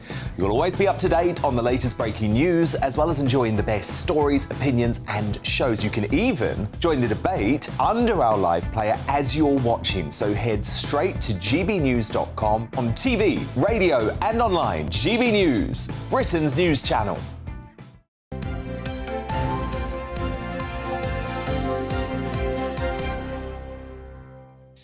Very nearly 7:24. You're watching and listening to Breakfast with Stephen and Anne. Good morning to you. Now, hundreds have been arrested in France as protesters clashed with police for a third night. The violence started on Tuesday after police fatally shot a 17-year-old boy as he was driving away from a traffic stop. Well, our reporter Paul Hawkins has more now on why this killing matters to so many people in France. Justice for Nahel, they chant. His mother Mounia, with the blonde hair and the white T-shirt in the middle, surrounded by family, friends and supporters as they marched through Nanterre yesterday. He is a young boy. He's very kind. He's not evil. He's not a thug. What the media are saying about him is not true. We're not contradicting the legal or police procedure. Yes, he was driving a car without a licence. He tried to flee, but he should not be killed. That's all. They shouldn't have fired. In 2017, the number of situations in which French police could use firearms was widened to include traffic stops. It stated that officers can open fire if a vehicle refuses in order to stop, and its occupants are likely to pose a risk to their life or physical safety or to other people's. Since then, official statistics show the majority of victims of lethal police shootings during a traffic stop are either black or Arab. Nahel was reportedly French-Algerian. I think our police are tired. Our police need training. Our police need more people. They're exhausted and it gets even more out of hand. And within this same police, there is racism, and we absolutely have to fight that. So what happened on Tuesday? Police say a yellow BMW with 3 people inside was stopped for erratic driving and because of the driver's young age. He refused to stop, ran a red light before stopping in traffic. Officers caught up with it, and when Nahel refused to stop again, he was shot dead. The officer who opened fire is under investigation for murder, or what the French call voluntary homicide.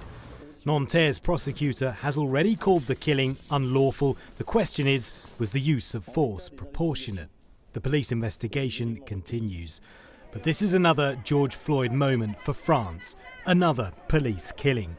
Famous French motto, liberté, égalité, fraternité, means liberty, equality and fraternity. But Nahel's death has only reinforced the view amongst many ethnic minorities in France that only 2/3 of that motto are true. Paul Hawkins, GB News.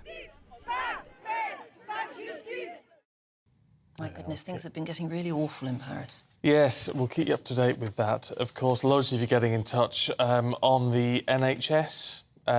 Peter says long-term plan for the NHS sounds impressive, but how can anyone predict the numbers of staff you will need when there appears to be no control of population? The same with school numbers. Absolute madness. Ever such a lot of people getting in touch this morning about about nurses and whether or not nurses need the degree, or whether they can't go in the old-fashioned way and train on the job and earn as they learn. Alison says, I've been a nurse for 35 years. I suggest bringing back senior enrolled nurses, SENs. As a registered nurse, I loved them. They couldn't be in charge of a ward, but they could administer medication and guide care workers, and they took a lot of pressure off the nurse in charge. So many people saying that. Yeah, Dennis says proposals are good and go some way to reversing the mistakes of what he calls Project 2000, which made nurse training needing a degree with much reduced hands-on experience, and replace those SENs with less qualified healthcare assistants. Elaine says, surely the requirements for a nurse are empathy and common sense, so the degree is stopping many people who would make fabulous nurses from doing the job. Yeah, Tony says, I worked in the NHS as a nurse for 30 years. In my opinion, nurses do not need a master's degree. They need to be able to hold someone's hand and talk to them on possibly the worst day of their life. I'll tell you what, when you're ill, gosh, that's what matters. Yeah, it really is. Angie says, my husband went for a stress test yesterday for going on the transplant list. He's waited approximately 4 months for it. The staff who were involved at it, undertaking it, were fantastic. They're not understaffed. The NHS is faulty due to management not running it efficiently. And you hear that so often too, don't you? Yeah, you do. You do. Keep your thoughts coming through. GBviews at gbnews.com. And we're going to be having a look at all the headlines in the newspapers very shortly. This is GB News.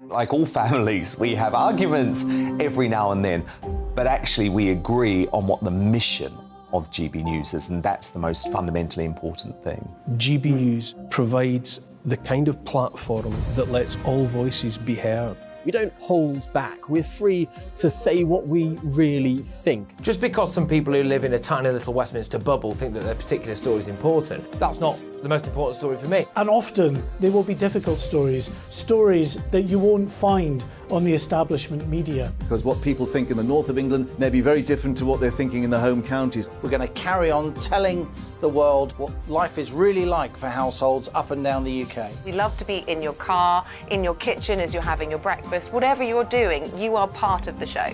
If it matters to you, it matters to us. Britain's watching. Britain's watching. Britain's watching.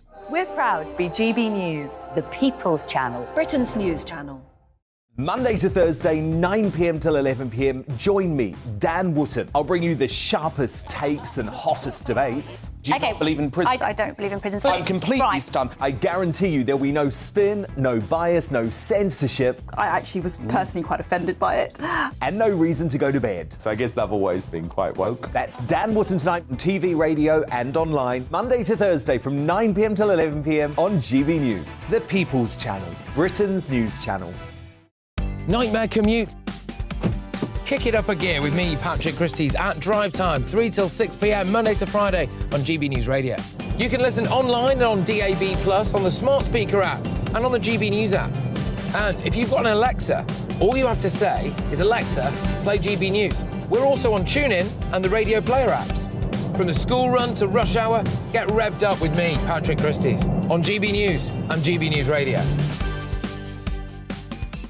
So Jubes and Co, we tackle the issues of the day with real robust debate, both sides of the fence, battling it out with me in the middle with my forthright opinions and views. And often really interesting things happen because you start with a position and then by the end of the debate you find actually, well, I might not have thought about that one. What we need in this country is 2 new political parties. You should maybe think about doing a 2024 calendar. I'm Michelle Dewberry and I'm keeping you company right through until 7 o'clock this evening. GB News, the People's Channel, Britain's watching. Westminster is going around in ever-decreasing circles, followed by the media. Britain is broken. How on earth did we get into this mess? But more importantly, how do we get out of it? Join me at 7 p.m, Mondays to Thursdays on Farage, here on GB News. We will have open, rational debate. We've got to work out how Britain moves forward from this. Join us here on GB News, the People's Channel. Britain is watching. You've probably seen politicians interviewed 1,000 times, but we do it differently. We find out who they really are, we don't shout, we chat, and hopefully we bring a bit of light, not just heat. Did you know Kate Moss? Apparently. Do you have a pair of jeans or a pair of jeans? No, of course I don't. What would I do with them? My friends are like, oh my God, what's she doing now? Join me every Sunday at 6 for Gloria Meets, only on GB News, the People's Channel, Britain's news channel.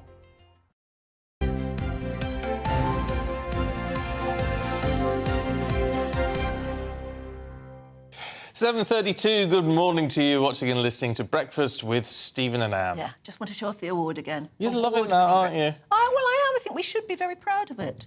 So you should have been there on the I think you should day. have been proud of it. Honestly, I'm not up to it yet. Although I must confess, I thought it was in the evening. Yeah, it's an afternoon job. I didn't realise it was an afternoon. Yeah, I don't know why it's an afternoon. And I kept getting lots of messages saying, "Oh, GB News has won, GB News has won." And I said, it hasn't even happened yet, because I was imagining it was a 7:30 thing. No. Because awards dues are usually in the evening. I know. But I was so proud to actually see everything. Two major awards GB News won, which is brilliant. But this one was for the whole breakfast team. And that's all 5 of us who've been doing so much on the breakfast shows over the last 1.5 years. And all the team back there as well. It's for the whole week, Monday right through to Sunday. Yes.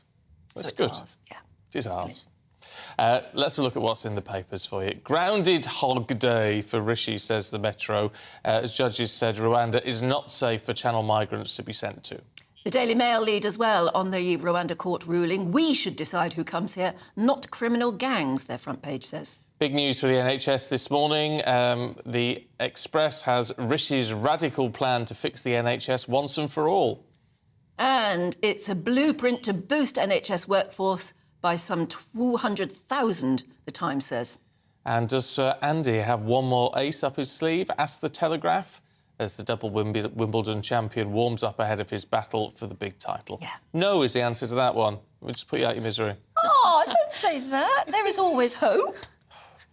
There is always hope. No, his time's gone now. No. Hip's gone, knee's gone. Put him out to pasture, that's what I say. For heaven's sake! Well, I can't say that. can. He's our sporting hero. No. Can and I have. Let's talk to author Nikki Hodgson and co-founder of the Together Association, Alan Miller, who are here. Good to see you both. Let's start off with a mirror, Nikki. Should we? Yes. This winds me up like a. I'm so glad you said that, because it winds me up too. They've got a letter on the front that a 7-year-old has written to the Prime... She didn't even say, "Dear Prime Minister," "Dear Rishi," she says. Yes, which I... It's a bit familiar. Well, it is a bit familiar. Saying, "We want free school meals for all." The Mirror thinks this is good enough to publish on the front page. Well, the reason the Mirror thinks it's good enough to publish on the front page is because it's also the Mirror's campaign. It's a campaign, so we've got to say that. It's really important. Yeah. It's not exactly independent. Is Poppy the daughter of one of the Mirror's Well, journalists? it is funny, isn't it? Because you do ask yourself those questions when you see these kinds of letters. I mean, in principle, I completely agree with this story, actually, because, you know, Marcus Rashford very rightly brought to our attention, you know, the issue of poverty, food poverty, and the issue of, you know, when children are not at school, in the holidays they're not getting fed. And this is to do with the fact that actually there are 2 million children in England eligible for free school meals, and only 800,000 of them are not getting them. So it's a huge, it is, you know, nearly 1 million kids. That's a lot. Well, that's an issue, but not free school meals for everybody. Well, yeah, that's what that's the issue here. So that's what the Mirror is asking for, that everybody should have free school meals. The thing is, where does the money come from? Because if we aren't even feeding the kids that are classed as on the poverty line, where do we get the money from for the rest of them? I mean, I absolutely agree that we should be feeding kids that are not being fed. I mean, they can't think, they can't learn, they can't behave properly. You know, it is a no-brainer, for want of a better expression. But the issue, you know, the idea that you know, a richer family should also get free school meals. I think there'll be lots of people. I mean, I would count myself as being able to afford meals for my girl when she's of the age to go to school. I wouldn't want them. They don't need to be free for me. I'm happy to pay for them. Do you know what I mean? Yeah. Especially if it subsidises for children that can't afford. So, you know, I think there's a time when we all had free school meals. There is, there I was. seem to remember that. I mean, they were disgusting, but they were there. They were vile, yeah. And that's the other thing. If we don't pay for them, then we get, you know, the absolute worst kind of food, arguably. But it is, where's the money going to come from? I think the other thing is, surely in 2023 in Britain, a modern industrial society, we should be in a position where we should be having wealth creation for people. People should be paid really good wages. There shouldn't be this situation. And one of my concerns also about using children, we've seen it in a lot of campaigns, that adults get behind very young children rather than... It's fine, some of the people that have been campaigning for this, go out, campaign, win hearts and minds. But surely the question is that we should be getting more productivity, more wealth creation, better wages for people. So we're not having to do this sort of thing. I mean, 75 years on from the Butler Education Act and all of those questions, we really should be in a position now, and that's something that really I think everyone should be focused on. I'll tell you what worries me and has worried me for a while, and I may well be wrong, so I'm open to your suggestion or criticism, whatever you want, but parents seem to be abdicating responsibility for children to schools. I mean, this whole rush that there was a few years ago for breakfast clubs. So you now take your child along early and they get their breakfast and they're getting their lunch. And so you only have to feed your own child once a day. I mean, where is parental responsibility here? Am I being too harsh? Well, or is that a point? I completely agree with you, Stephen. You know, if you have a child, it's up to you to feed them. But the problem is, we still need to fix the problem of children that are not being fed, right? So therefore we have to plug the gaps when so you can say whether it's right or wrong, but the issue is they're going hungry and they're not able to concentrate. Oh no, absolutely. So, you've got to plug the gaps. Yes, absolutely. of course. But I mean, I suppose one of the Breakfast Club reasons wasn't just because they couldn't. It wasn't about not being able to afford to give breakfast. It was also about people that were working really, antisocial hours and maybe just didn't have time to make sure their kids had breakfast. I mean, you could argue that if somebody goes to work at 4 or 5 a.m., and I'm talking about older kids, maybe like 10, or even at secondary school, well, then how can you make sure that they've eaten? That was one of the issues. Think about how we just, like with the National Health Service and different types of provision, we should have that conversation in Britain about education. There's all sorts of different ways. There could be a range. We've seen it somewhat with the academy schools. There can be a range of different ways of educating. And I think increasingly, as we've seen a politicised agenda in much of our education, that it would actually do us well to have a big discussion in Britain about how we educate people and then what that means in terms of organising. But in the end, it is about timescales with work and everything. People work in different ways, but people should be paid more money, because if everyone got paid more money and companies could make more money, and that's about productivity, reinvestment, infrastructure, ambition, which is what political leaders should be focused on, then we would not be in this situation where the government is saying that 1 in 3 are now actually receiving this, rather than 1 in 8 only 10, 12 years ago. So we've got to get this situation resolved. No, fair point. Let's talk. Well, so what's not going to help with any of this is the interest rate, Alan. Looking at the Independent's take on this. Yes. So the Independent today has led with the front page talking about how the banks have once again raised the rate from 6% now up to 6.37%. Those halcyon days that were yesteryear, were just a few months ago, that people, and some are still on it, of a 1% rate or just over. What this really means is now and over the next 6 months, and many have already had it, is that when people are getting their 2-year or 5-year or extension mortgages redone, they are going to skyrocket, and it's enormously painful for people already and for those that are forthcoming, and some are trying to lock in the rate now where they still expect them to keep going up. All of this we should remember. We were told that we would have a safe pair of hands with both Rishi Sunak and Jeremy Hunt. We've seen Andrew Bailey, they were lambasting Liz Truss as it happens back then, the Bank of England and others. Oh, look how irresponsible she is and everything. And they've been unable to get this under control. There has been no real attempt, it seems, to deal with this situation. And what it means is that a lot of people in Britain who've not only got their own house, if they have managed to do that, but some of them have got a second house because that's the only investment many people can see for the future, for care, for other things, is that's really painful. It also means rental rates are increasing because landlords are increasing rental rates. So everyone is suffering as the inflation goes up and rates go up. And we have to address the housing issue, which is the big elephant in the room, which is we need millions more houses in Britain. We need it for young people, we need it for development and investment, for wages, for growth. And all of this is a spiral of many problems, including the lockdowns, which had a terrible impact on our economy. And again, needs to be addressed. And these points that our Prime Minister put forward at the start of his tenure now look increasingly absent. And to be fair, none of the other political parties seem to be putting forward something robust to deal with it. I'll tell you what worries me is when you talk about people locking in now, because there's a very good chance those rates are going to fall next year, and they're going to be locked in for 2, 3 or 5 years on a higher rate that they're going to struggle with. Why aren't banks bringing in capped rates? Because they were around at one stage. Well, so you cap it at whatever level, but if it falls below that, your payments fall as well. So in America, they have 30-year fixed rates. Michael Gove was suggesting, I think quite sensibly actually, that you could get 25-year rates. You say that they quite probably will go down, Stephen. Well, let's hope they will. But for those of us who can remember the 80s, the 1980s, they were up at 12, 13%. I know people... The other thing that we should remember is that... But there's no indication that it's going to go anything like that at the minute. Well, we've got a situation where banks have been failing in America. They've been underpinned. If we've also seen in the FT today, the front page, that people are taking money out of their own banks to pay things.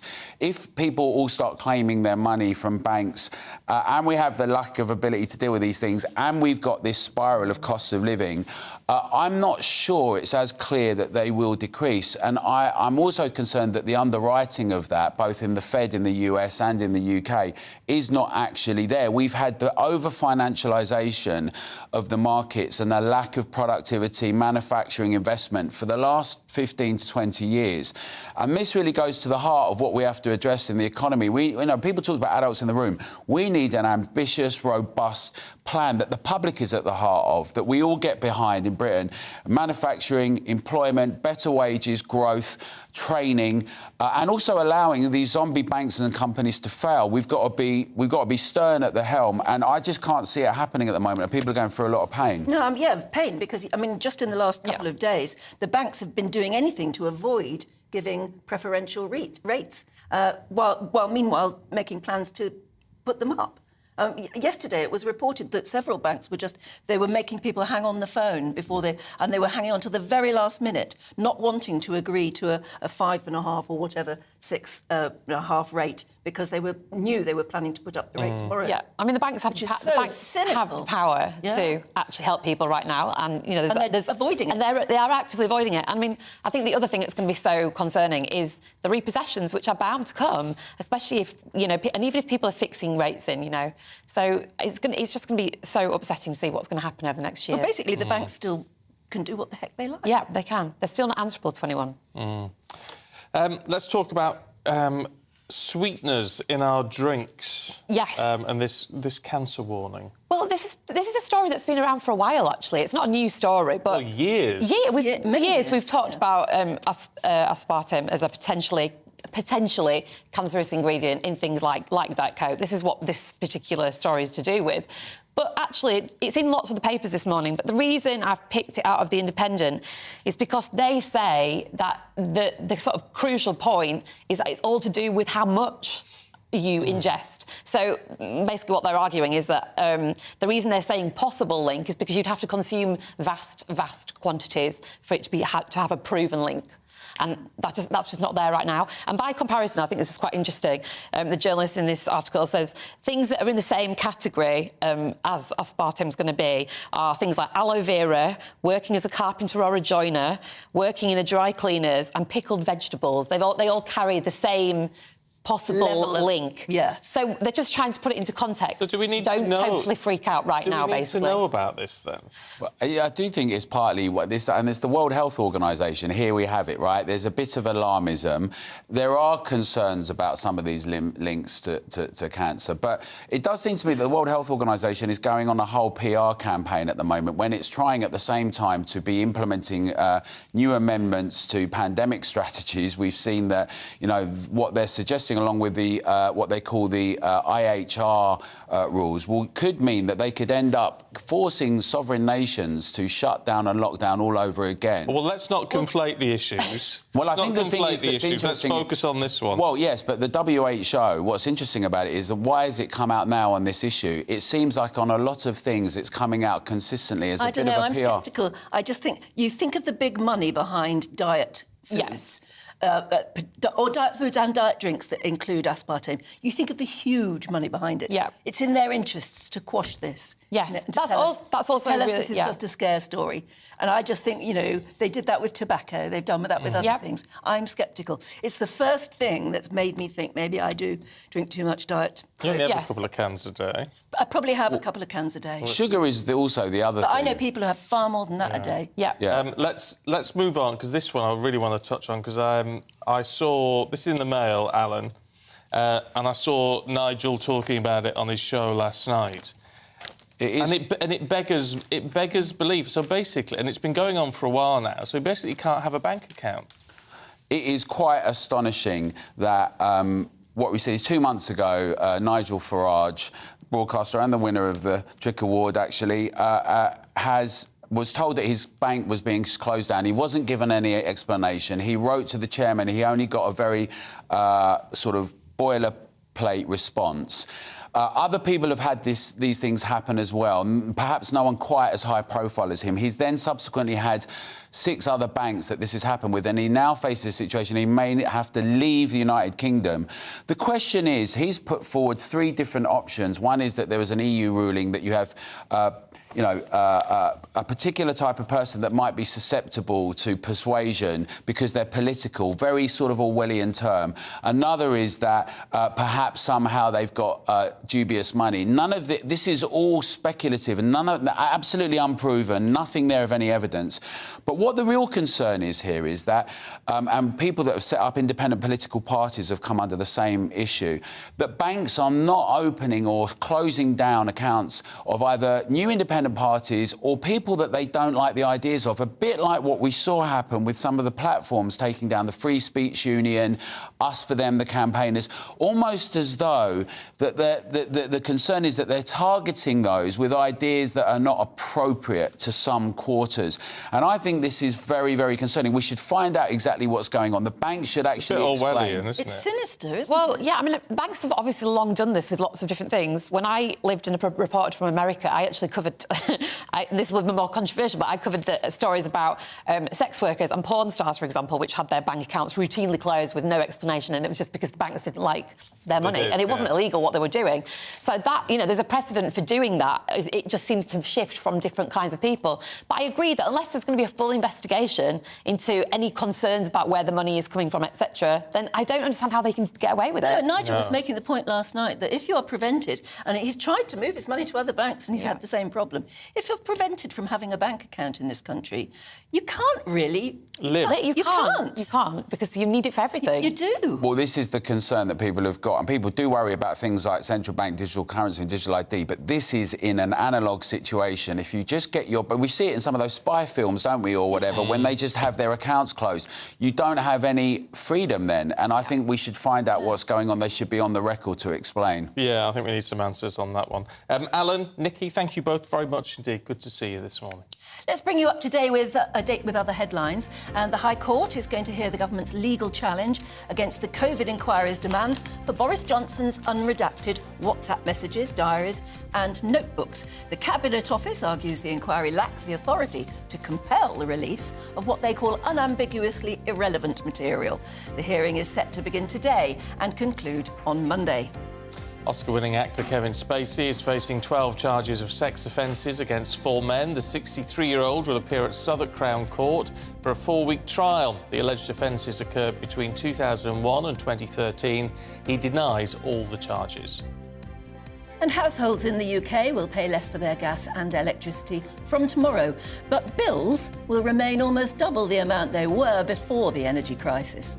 The regulator, Ofgem, is reducing its price cap to £2,074, resulting in an average annual bill reduction of £426, and that's a fall of about 17%.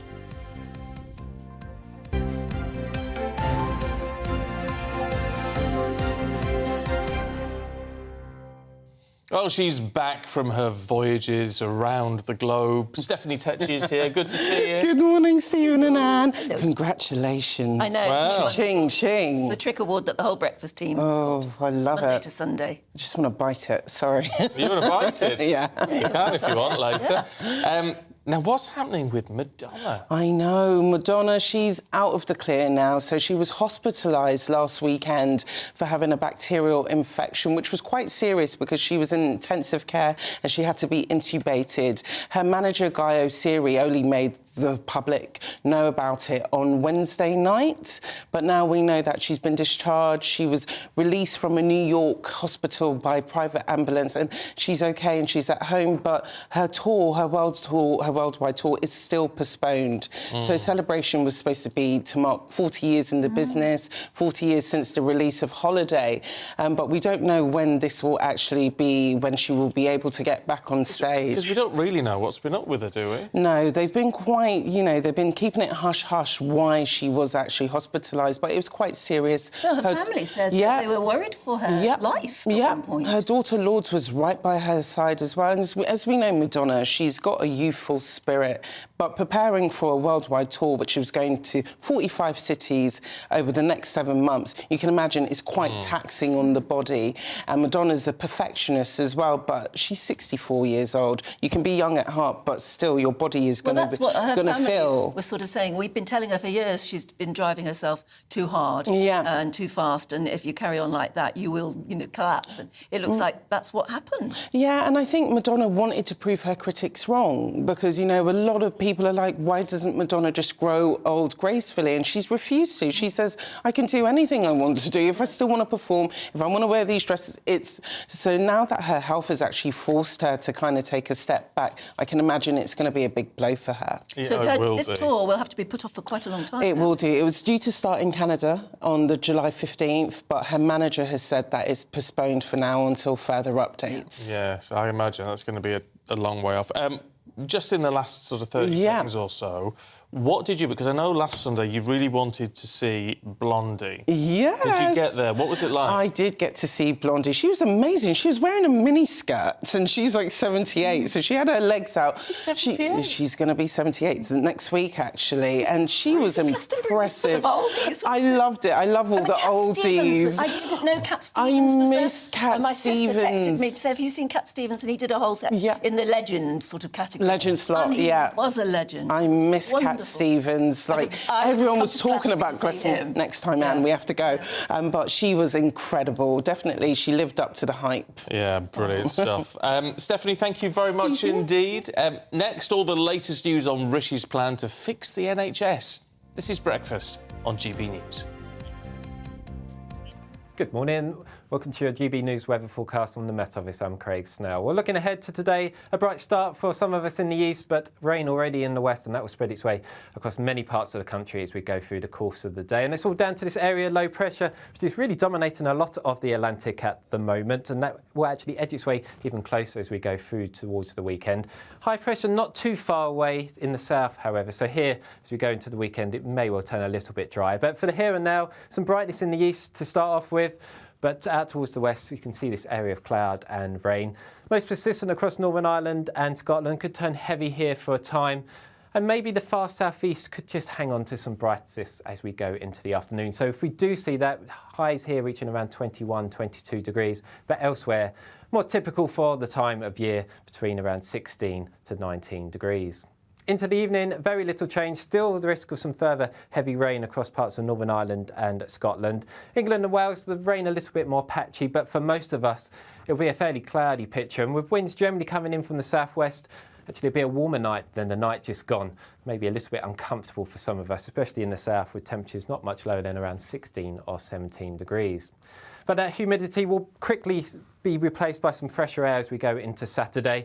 The overnight rain moving away from the east as we approach midday. And for most of us in the afternoon, plenty of sunshine.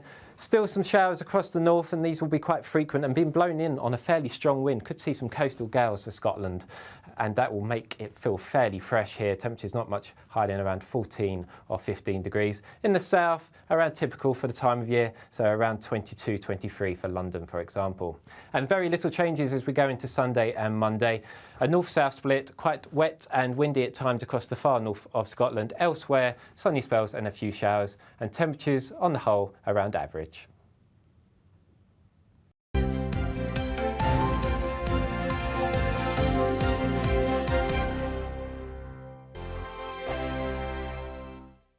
First and foremost, I am a GB News fan, and I was before I was working here. Just love the fact that we're asking the questions that a lot of establishment media won't ask. With a bit of a twist, we not only want to inform you, but we want to keep you entertained. It's worth the drive because you get in and the team's all ready and waiting, they're itching to go, and it's a proper little family. GB News is the people's channel. It's the audience that makes the programme sing. We're giving our viewers and our listeners a voice. I see the thousands of your letters, tweets, emails, you name it, coming in. Britain is broken. How on earth did we get into this mess? But more importantly, how do we get out of it? The establishment had their chance. Now we're here to represent you. It's time for something different. It's time for GB News. I'm very patriotic. I believe in Britain. Our best days lie ahead. Britain's watching. Britain's watching. Join us here on GB News. The People's Channel. Britain's news channel.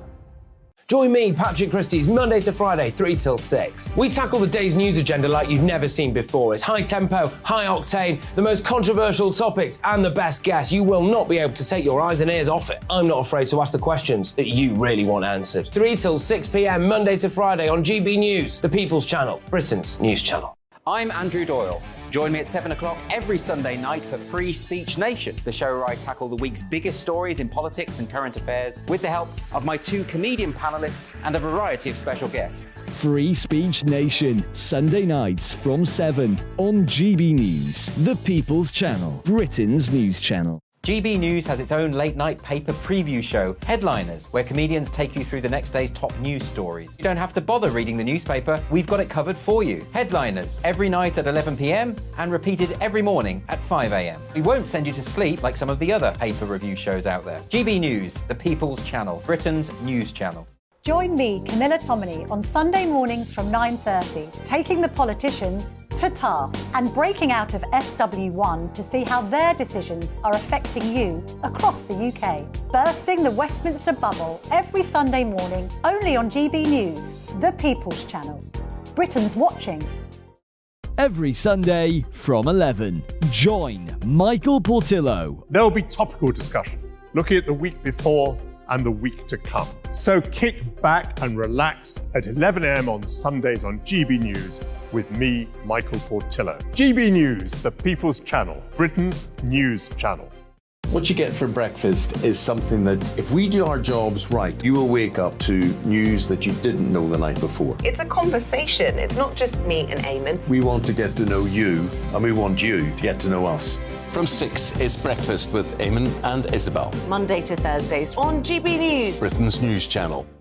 Hi, I'm Dan Wootton. You can watch me live on GB News Monday to Thursday from 9 p.m. And did you know that you can also watch and listen live on our website, gbnews.com? You'll always be up to date on the latest breaking news, as well as enjoying the best stories, opinions and shows. You can even join the debate under our live player as you're watching. So head straight to gbnews.com on TV, radio and online. GB News, Britain's news channel.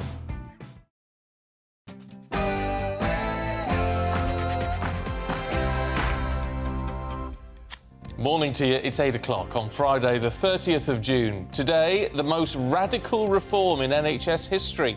Rishi Sunak unveils plans to tackle staff shortages in the health service. Could you end up in poverty after you retire? A new report warns that 1 in 3 of us are going to struggle financially when we finish work. Mason Mount goes to Manchester. United fork out £55 million for the midfielder. We'll get the details with Aidan McGee. And as always, we'll bring you the latest weather update. Good morning. It's been a record-breaking June for us in the UK. Will the warm weather continue as we move into July? Find out later. Good morning to you. I'm Stephen Dixon. I'm Anne Diamond, and this is the award-winning breakfast on GB News.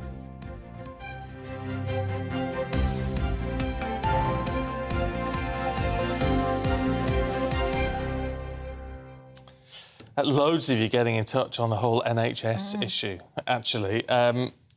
you know, tend to think it's a good idea, but it's about how you do it. And Marlene, for one, morning Marlene, says, go back to the old system of training in the hospitals.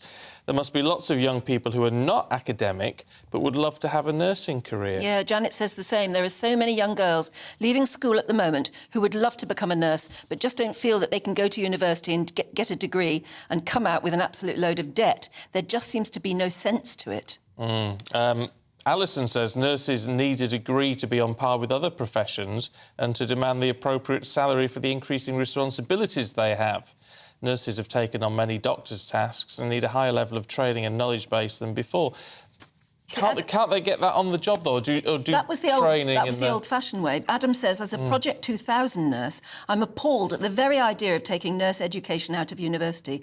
Do people want to have poorly educated nurses? I certainly would not ever wish to be cared for by someone incapable of passing a 3-year university course. Yeah. Oh, well, that's used to be not what... I mean, Linda says, I was nursing some 45 years ago as an SEN and district nurse. I was often in charge of wards, especially at night.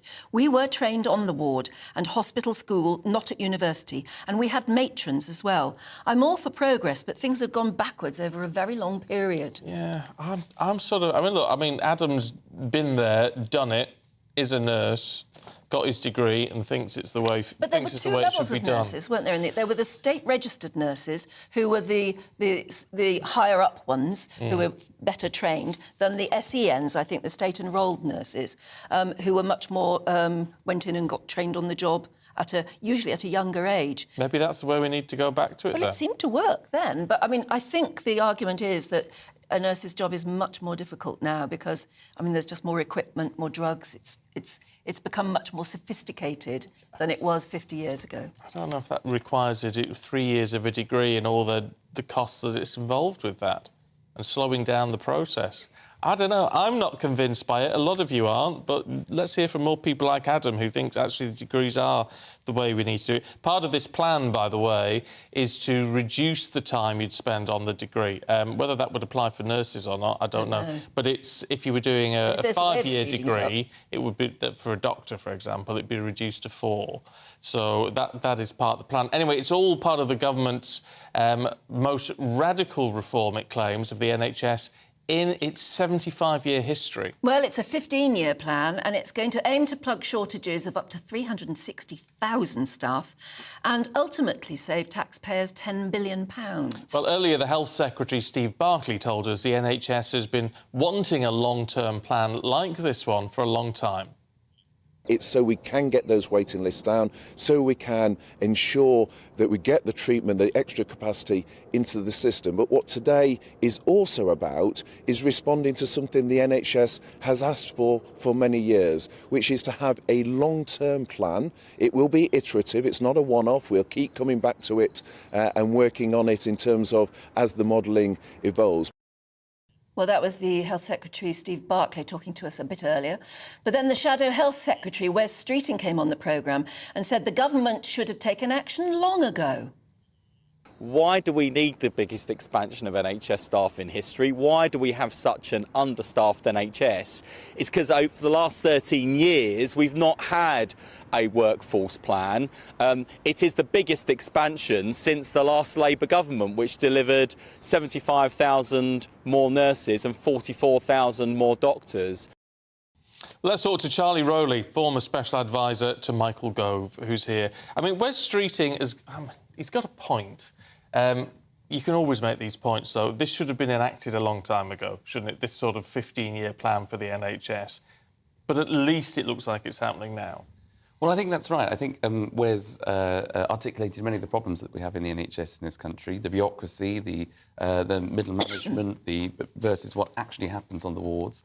But I think he's absolutely right to support the plan that the government have announced today because it will ultimately save taxpayers in the long term, but it increases the number of staff, it increases the amount of technology that goes into the NHS, because we're an ageing population, we're a growing population. There's still a backlog in the NHS in terms of the waiting times.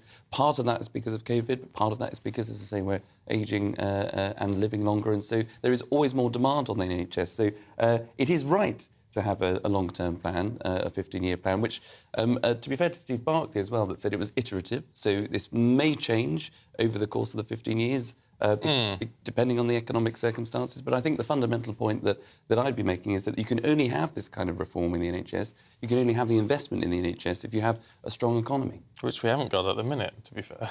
We haven't, which is why I think as part of the this 15-year-long plan for the NHS, you need to have the other three priorities that the Prime Minister's articulated, which is halving inflation, cutting the debt and growing the economy. And the two go hand in hand, but you can't have a strong NHS unless you have that strong economy. But, I mean, he was talking about how they're going to build at least 5, or they've got plans for at least 5 new medical schools, which are going to have to be set up fast in order to deliver in 15 years. I mean, really fast. And that's going to cost a bomb, isn't it? We haven't been told where the money's coming from, actually, at the moment. Not at the minute, but I'm sure it'll be through the current investment that goes into the NHS, plus on the back of, hopefully, over those 15 years, the economy starting to grow. And it'll be in areas, those 5 schools, in areas where there are shortages and where there are clearly longer-term health problems in particular areas, to address the shortages, to address the backlog, and to make sure that you're supplying healthcare for those that need it the most. I mean, I can understand that people will feel much more happy about this once they see bricks and mortar going up and staff going in. One wonders how long that will take. Longer than a year and a half before the election, I would have thought. So they're asking for a lot of trust in this. Exactly, but I think the fact that there is cross-party support for a plan like this, and hopefully something that inspires people to go into nursing, where we might have looked overseas before to bring people into the NHS. The thing is, we're talking about a 15-year plan. It's not going to be 15 years till we see the results, is it? And we're going to start seeing... You start to see more nurses in 3 years and more doctors in 4 or 5 years. I mean, actually, that process would kick in comparatively quickly. Yes, and if you see people on the ward through that earn whilst you learn, as we talked about earlier on, which I think is a very, very good thing, actually, because you only get that hands-on experience. You know, there's only so much you can do in a classroom. There's only so much you can do in a lecture hall. So making sure you have people on the wards that are learning on the job, you see the additional capacity that's being pumped into the NHS. That will be reassuring for patients, and it will be reassuring for the NHS in the long term. What's your take, do you think, on this whole degree issue?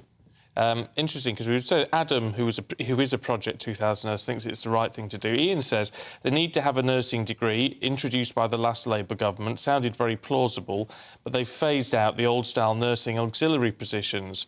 These people, though, had great caring and empathy skills. They've been replaced with a generation who come with a degree and an attitude that I did not study for 3 years to empty a bedpan. And that's fair enough as well, isn't it? Well, if you're going to say to people, if you want to be a nurse, you've got to have a degree, then they don't want to be the ones doing the more menial tasks. Well, I think it's all about the education you receive you should be catered to what you want to go on and do, and there should be progression within the NHS. So you might start doing that kind of job, but you might think, actually, I want to train more because you want to do more difficult things with the NHS, more caring responsibilities, more patient-led responsibilities. But you don't have to go to university necessarily to then get those skills. You can do it through the progressive path in the NHS. But I think, there are lots of degrees that are slightly more consolidated now. In law, it doesn't have to be a 3-year degree. You can do it in 2. And, people still expect the best justice system. So I don't understand. Yes, in fact, that's being talked about more and more in that third level of education, isn't it? That maybe taking 3 years to do a degree, you could actually fast-track it much quicker than that. And that's come from the universities that... like Buckingham University, the completely private university. That's the private that's university. Because money matters as well. And so if you're a student, you're going to try and buy a degree, to do a degree, then you want it done faster than 3 years. And it's showing itself to be entirely possible. Exactly. And, you can have degrees in sort of, gardening that, you just don't need to be degrees. You go and do it physically and sort of, go around and trim bushes and you learn on the job. But, when it comes to the healthcare system and slight example, I know, but if anyone's doing a gardening degree out there, best but there are lots, actually. But you're right, making sure that you have, proper education for people that are in the NHS to provide the best possible care at the best cost to address the challenges that the NHS faces in the long term should be welcome. OK, lovely. Thank you very much indeed.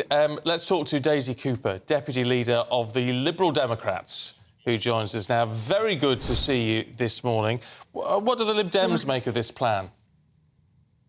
Well, let's be clear that the Conservative government have been driving our health services into the ground for years and years and years. So whilst I am relieved that the government is finally going to publish something, obviously the devil will be in the detail. And I think it will also come as very cold comfort to all those people who right now are struggling to see their GP, who are on the long NHS waiting lists, and of course those bereaved families who saw their loved ones dying in the back of ambulances at the start of this year. This has been a very, very long time coming, and now we're going to have to go through it with a fine-tooth comb to see whether or not it can actually be delivered. But that's part of this issue, isn't it? That yes, and when we spoke to the Health Secretary, he admits there are problems now that are going to need immediate solutions.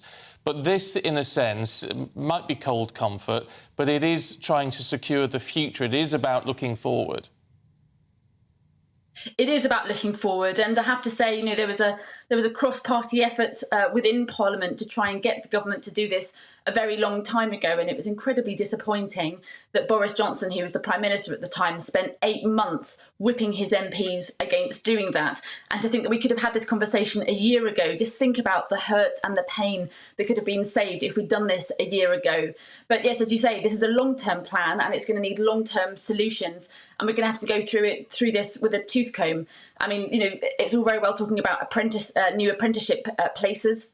Liberal Democrats are huge supporters of the use of apprenticeships, but are there enough people to train new apprentices on the job? That's a really big question, given that we've got record numbers of people leaving the NHS, either to work in other sectors here in the UK or to go and work in health services around the world where they're getting better paying conditions. There's a lot of detail to work through before we can say that this is a plan that's going to work.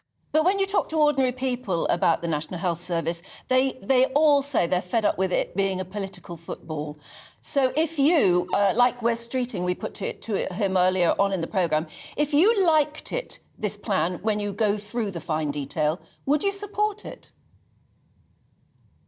So, as I say, if this is a plan that we can look at and we actually think it's going to work, then I think it could potentially form the basis of something which all parties could work to. But I haven't seen the plan at all yet. I haven't seen any of the detail.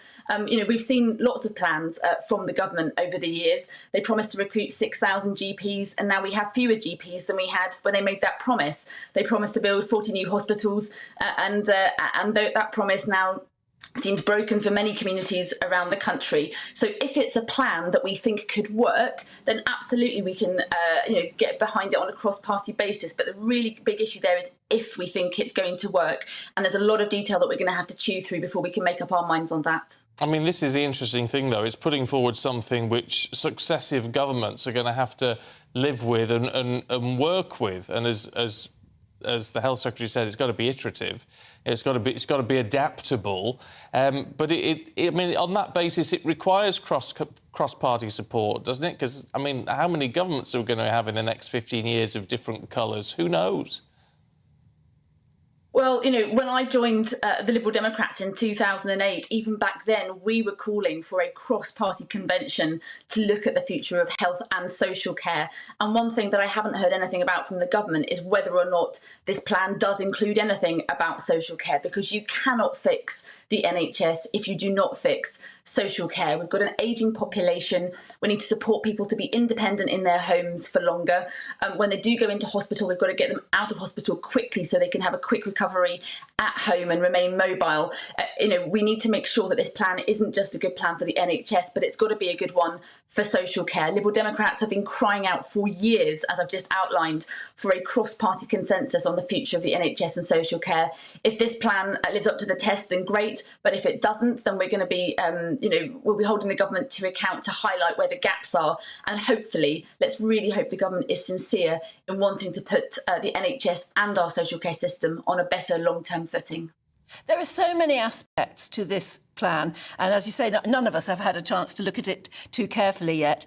But one of the things that's absolutely setting alight our audience this morning is nurses training, and whether or not they should be required to go to university, whether that was a good move at the very beginning and whether it should be continued. What's your view? Should our nurses be university trained, or should they be trained in hospitals on the job? It's a great question. I mean, critical to this plan is going to be both recruitment and retention. And when I've spoken to the Royal College of Nurses about this particular issue, they have said that retention is a lot higher when people come into nursing through the apprenticeship route rather than when they come through the academic route. And part of the reason for that is that when they come through the apprenticeship route, it's often because they're already living in their community, they're working in their community, they're settled in their community, they're sometimes a little bit older and have life experience and maybe have had some caring responsibilities themselves in their own private lives. And so I think we need to look at what works. So I don't think it's for me to sort of say top down what we should and shouldn't have. We need to look at all different routes. But if there are some that are working better than others, then we should be focusing on those. Is that a case then of saying, I mean, obviously you're limited in what you can commit to, but is it a case of saying we need to listen to people more, listen to people within the NHS? You know, Andy got in touch earlier on and say part of the problem is the way it's managed. It shouldn't be university graduates. Managers should come from the ranks, the people who understand the job and would not waste money. I mean, it's like going back to the old ways, isn't it? But is that what we need? Look, I think there are people who are within the NHS who can progress. And I think actually we need to have a real focus on making sure that people who do start sort of at the bottom, however you define that, on the front line, can actually progress into the NHS. But there are people from outside of the NHS who can bring a different perspective. So I think the key to any organisation is to actually value that diversity of experience and making sure that the NHS has the best people it needs. But fundamentally, and it's something else that I would like to see when I speak to people working in the NHS. They are so frustrated that there are different IT systems that don't speak to each other. They're so frustrated that we've got scanners that are so old it takes 2 hours for the damn thing to start up in the morning. We've got people who are so frustrated that they can't use a particular clinic because there's sewage coming through the wall or there's rain coming through the roof. I mean, the part of the problem we have with productivity in the NHS is that our buildings, our technology, our scanners are just all so old. They've been starved of resources by this Conservative government, and until we have a comprehensive plan to fix all of that, it's going to be difficult to make our staff as productive as they really, really want to be. Do you think we've been a bit deluded about the state of the NHS over the last 20 or so years? Where, you know, wherever you go, you hear politicians say, we have the best health service in the world. And we know we don't. Haven't we been a bit blind to the problems? Yes, I think you're absolutely right. I mean, the fact is that the founding principles of the NHS, I think, are absolutely remarkable. And that's something that the Liberal Democrats will always defend. The idea of health free at the point of use whenever anybody needs it, I think, is incredibly valuable. But I think you're right. If you look at health outcomes, we don't have the best health outcomes in the world. In fact, some of our health outcomes are really, really bad. We're a very unhealthy population. And Liberal Democrats want to see the government really focus on prevention and the preventative agenda, helping people and enabling people to live healthier lives. And that's going to take a huge drive from the centre of government to make sure that everything that politicians do, every piece of law that we pass, enables communities to live better, healthier lives.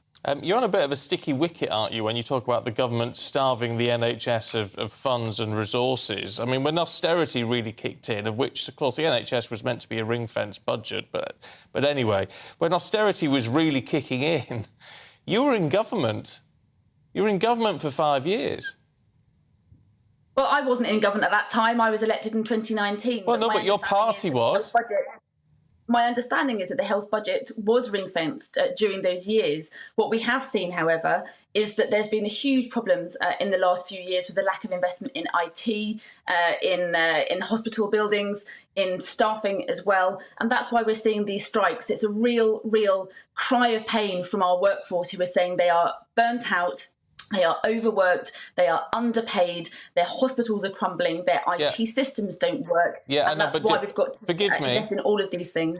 Forgive me, you can't just forget 2010 to 2015, can you? The Lib Dems were in government.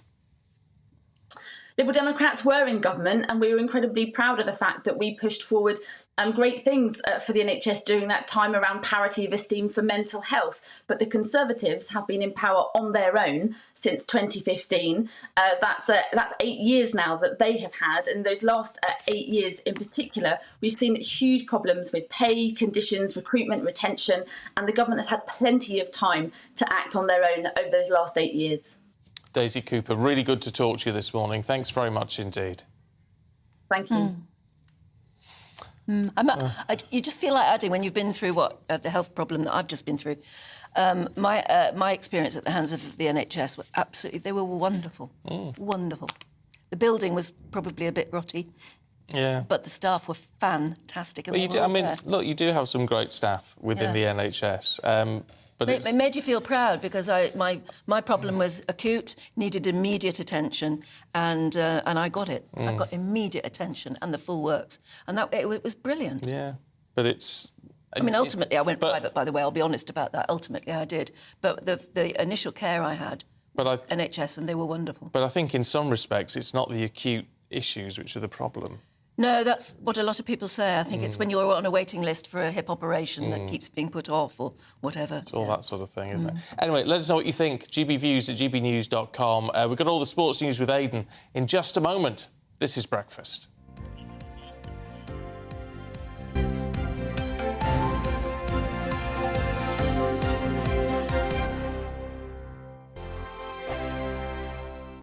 Like all families, we have arguments every now and then, but actually we agree on what the mission of GB News is, and that's the most fundamentally important thing. GB News provides the kind of platform that lets all voices be heard. We don't hold back. We're free to say what we really think. Just because some people who live in a tiny little Westminster bubble think that their particular story is important, that's not the most important story for me. And often they will be difficult stories that you won't find on the establishment media. Because what people think in the north of England may be very different to what they're thinking in the home counties. We're going to carry on telling the world what life is really like for households up and down the UK. We love to be in your car, in your kitchen as you're having your breakfast. Whatever you're doing, you are part of the show.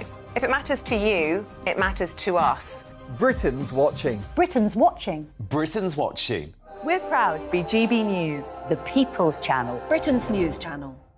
Monday to Thursday, 9 p.m. till 11 p.m. Join me, Dan Wootton. I'll bring you the sharpest takes and hottest debates. Do you not believe in prison? I don't believe in prison. I'm completely stunned. I guarantee you there'll be no spin, no bias, no censorship. I actually was personally quite offended by it.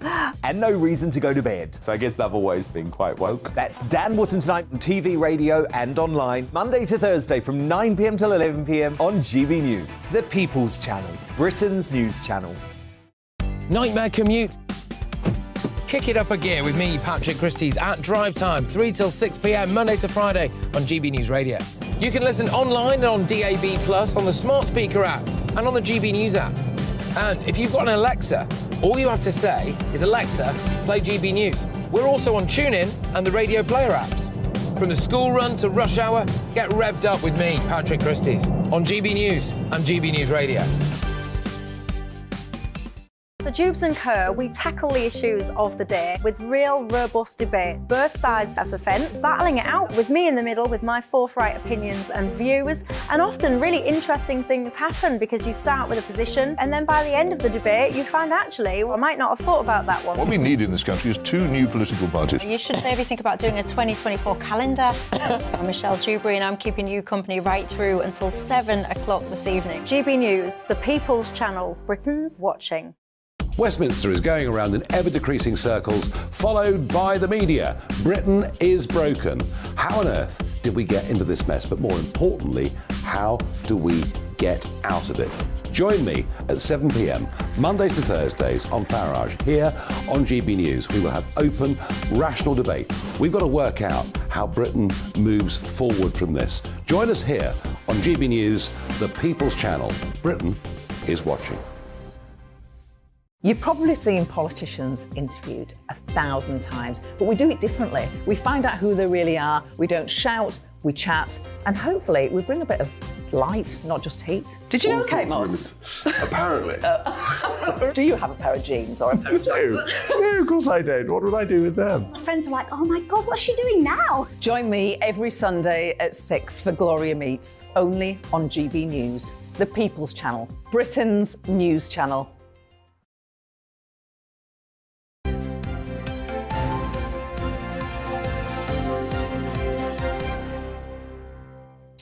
.25, morning to you. This is Breakfast with Stephen and Anne.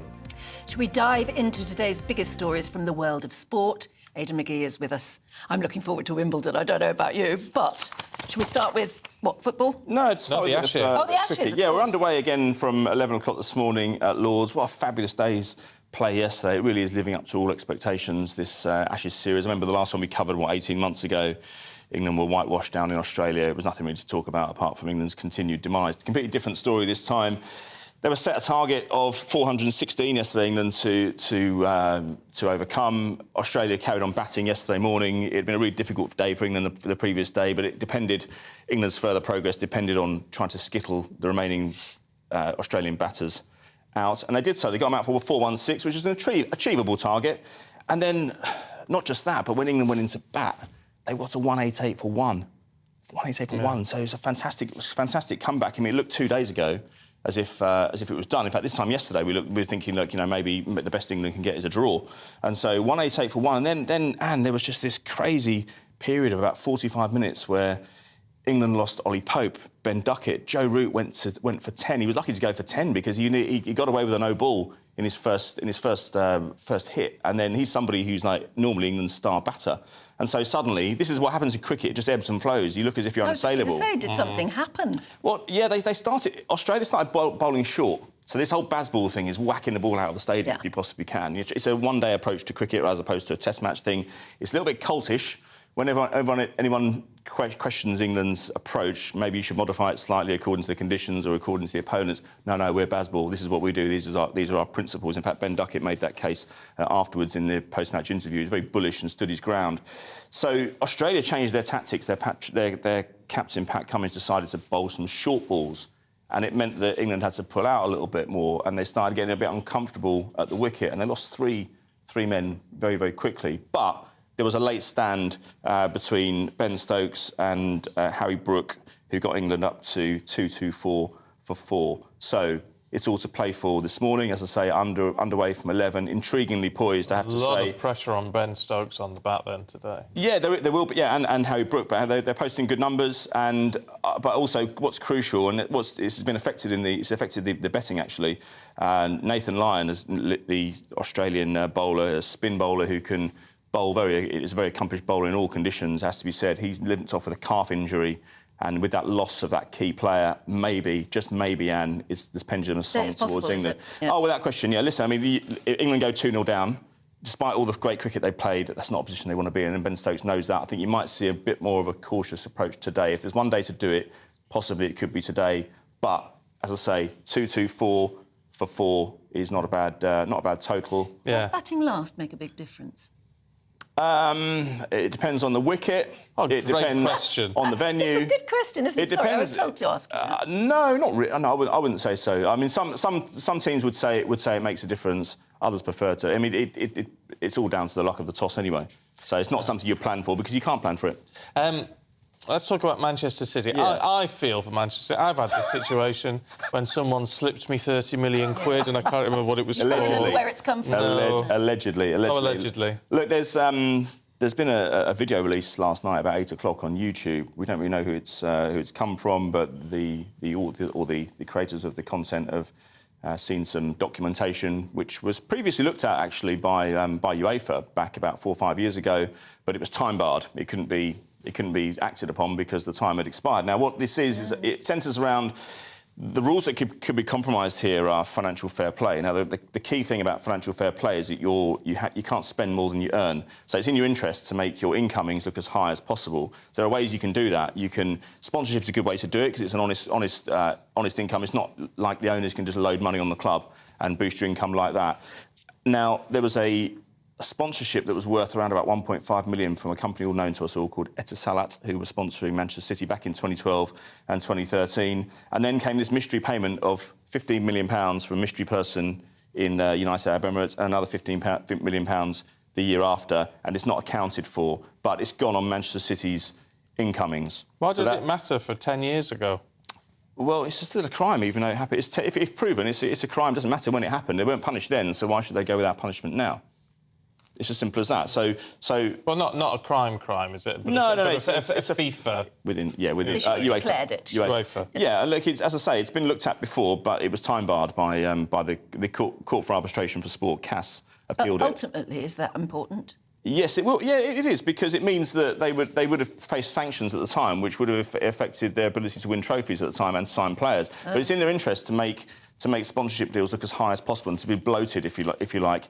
Now, UEFA are not as silly and FIFA are not as daft as they used to be. They actually look at these deals and see if they would be commensurate to what would be worth in the marketplace. Certainly taints their recent glory, doesn't it? Well, it could do. It could do. And don't forget, we've got the 115 charges as well still hanging over their head. It has to be dealt with quickly, Anne, because the longer this goes on, the longer people are going to say what you've just said. Yeah. Well, you know, what's the treble really worth? Have they been able to sign players? If those sanctions had applied, what position would they have been? Now, of course, there's no... City have declined to comment last night. We think they might make a statement today, but... It needs to be sorted. They'll have to address one of City's tactics is that they wrap their opponents up in litigation, and that's why it drags on for so long. Right. Yeah. There has to be a way of trying to get to this quicker. And I thought it was just a game of football. No, it stopped being just that many years ago, sadly. No, that's not tennis, is it? Oh, talking of which... Yeah. Well, we've got the draw today for Wimbledon. Cameron Norrie, who's the British #1, has said that he'd like to face Andy Murray, but only in a final. I think that might be a bit far-fetched at the moment, given Andy Murray's injury record. But, look, it's going to be a great tournament. You've got Novak Djokovic looking to equal Roger Federer's 8 Wimbledon titles. He's not world #1 anymore. That honour has gone to Carlos Alcaraz on account of winning Queens last week. Alcaraz, is it the time he comes of age at Wimbledon? And is he the next star? Is he the one to take over the mantle from Djokovic? Yes, he's #1 seed at Wimbledon. He is #1 seed. He's also world #1. Yeah. He's had a great year. He won the US Open, but he did... We mentioned it last week, I think, how... That means he won't meet Djokovic until the final if they both get there. He'll be seeded in different I would have groups. thought so, yeah. We'll find out today. But it's not impossible they can meet in the semi if they're in the same title. I hope they're not. It's the final we all want to see. But it's interesting because I think we mentioned it a couple of weeks ago when they did the French Open, they played each other in the semi-final, and Alcaraz admitted afterwards, he said... He was shaken a bit by facing someone of that calibre. It'll be interesting to see if Carlos Alcaraz.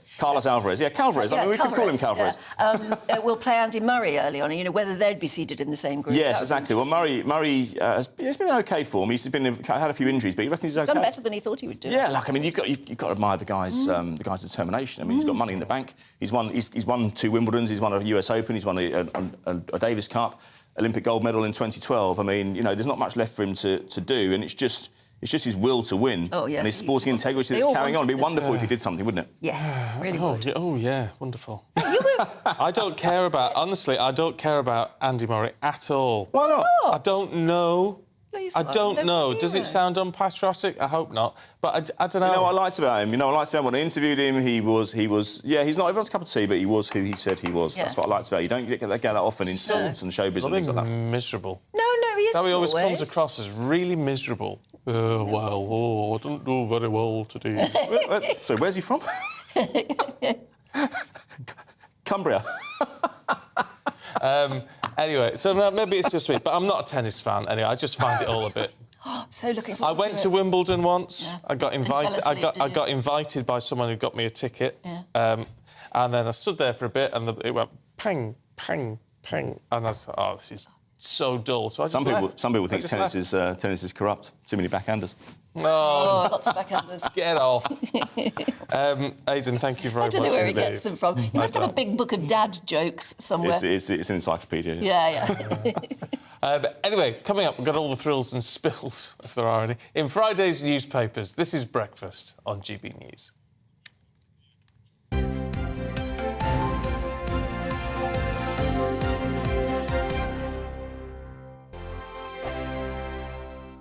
First and foremost, I am a GB News fan, and I was before I was working here. Just love the fact that we're asking the questions that a lot of establishment media won't ask. With a bit of a twist, we not only want to inform you, but we want to keep you entertained. It's worth the drive because you get in and the team's all ready and waiting, they're itching to go, and it's a proper little family. GB News is the people's channel. It's the audience that makes the programme sing. We're giving our viewers and our listeners a voice. I see the thousands of your letters, tweets, emails, you name it, coming in. Britain is broken.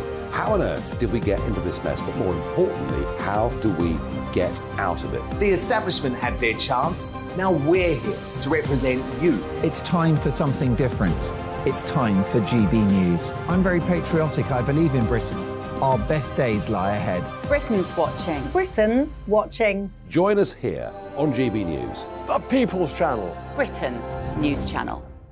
Join me, Patrick Christie's, Monday to Friday, 3 till 6. We tackle the day's news agenda like you've never seen before. It's high tempo, high octane, the most controversial topics, and the best guests. You will not be able to take your eyes and ears off it. I'm not afraid to ask the questions that you really want answered. 3 till 6 p.m, Monday to Friday on GB News, the People's Channel, Britain's news channel.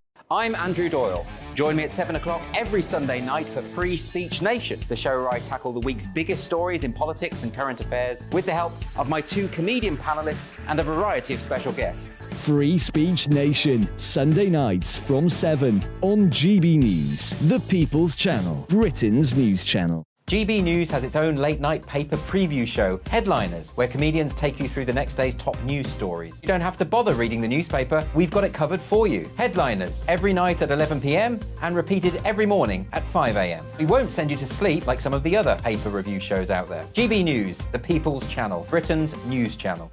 Join me, Camilla Tominey, on Sunday mornings from 9:30, taking the politicians to task and breaking out of SW1 to see how their decisions are affecting you across the UK. Bursting the Westminster bubble every Sunday morning, only on GB News, the People's Channel. Britain's watching. Every Sunday from 11, join Michael Portillo. There will be topical discussion, looking at the week before and the week to come. So kick back and relax at 11 a.m. on Sundays on GB News with me, Michael Portillo. GB News, the People's Channel, Britain's news channel. What you get for breakfast is something that, if we do our jobs right, you will wake up to news that you didn't know the night before. It's a conversation. It's not just me and Eamon. We want to get to know you, and we want you to get to know us. From 6, it's Breakfast with Eamon and Isabel. Monday to Thursdays on GB News, Britain's news channel. Hi, I'm Dan Wootton. You can watch me live on GB News Monday to Thursday from 9 p.m. And did you know that you can also watch and listen live on our website, gbnews.com. You'll always be up to date on the latest breaking news, as well as enjoying the best stories, opinions and shows. You can even join the debate under our live player as you're watching. So head straight to gbnews.com on TV, radio and online. GB News, Britain's news channel.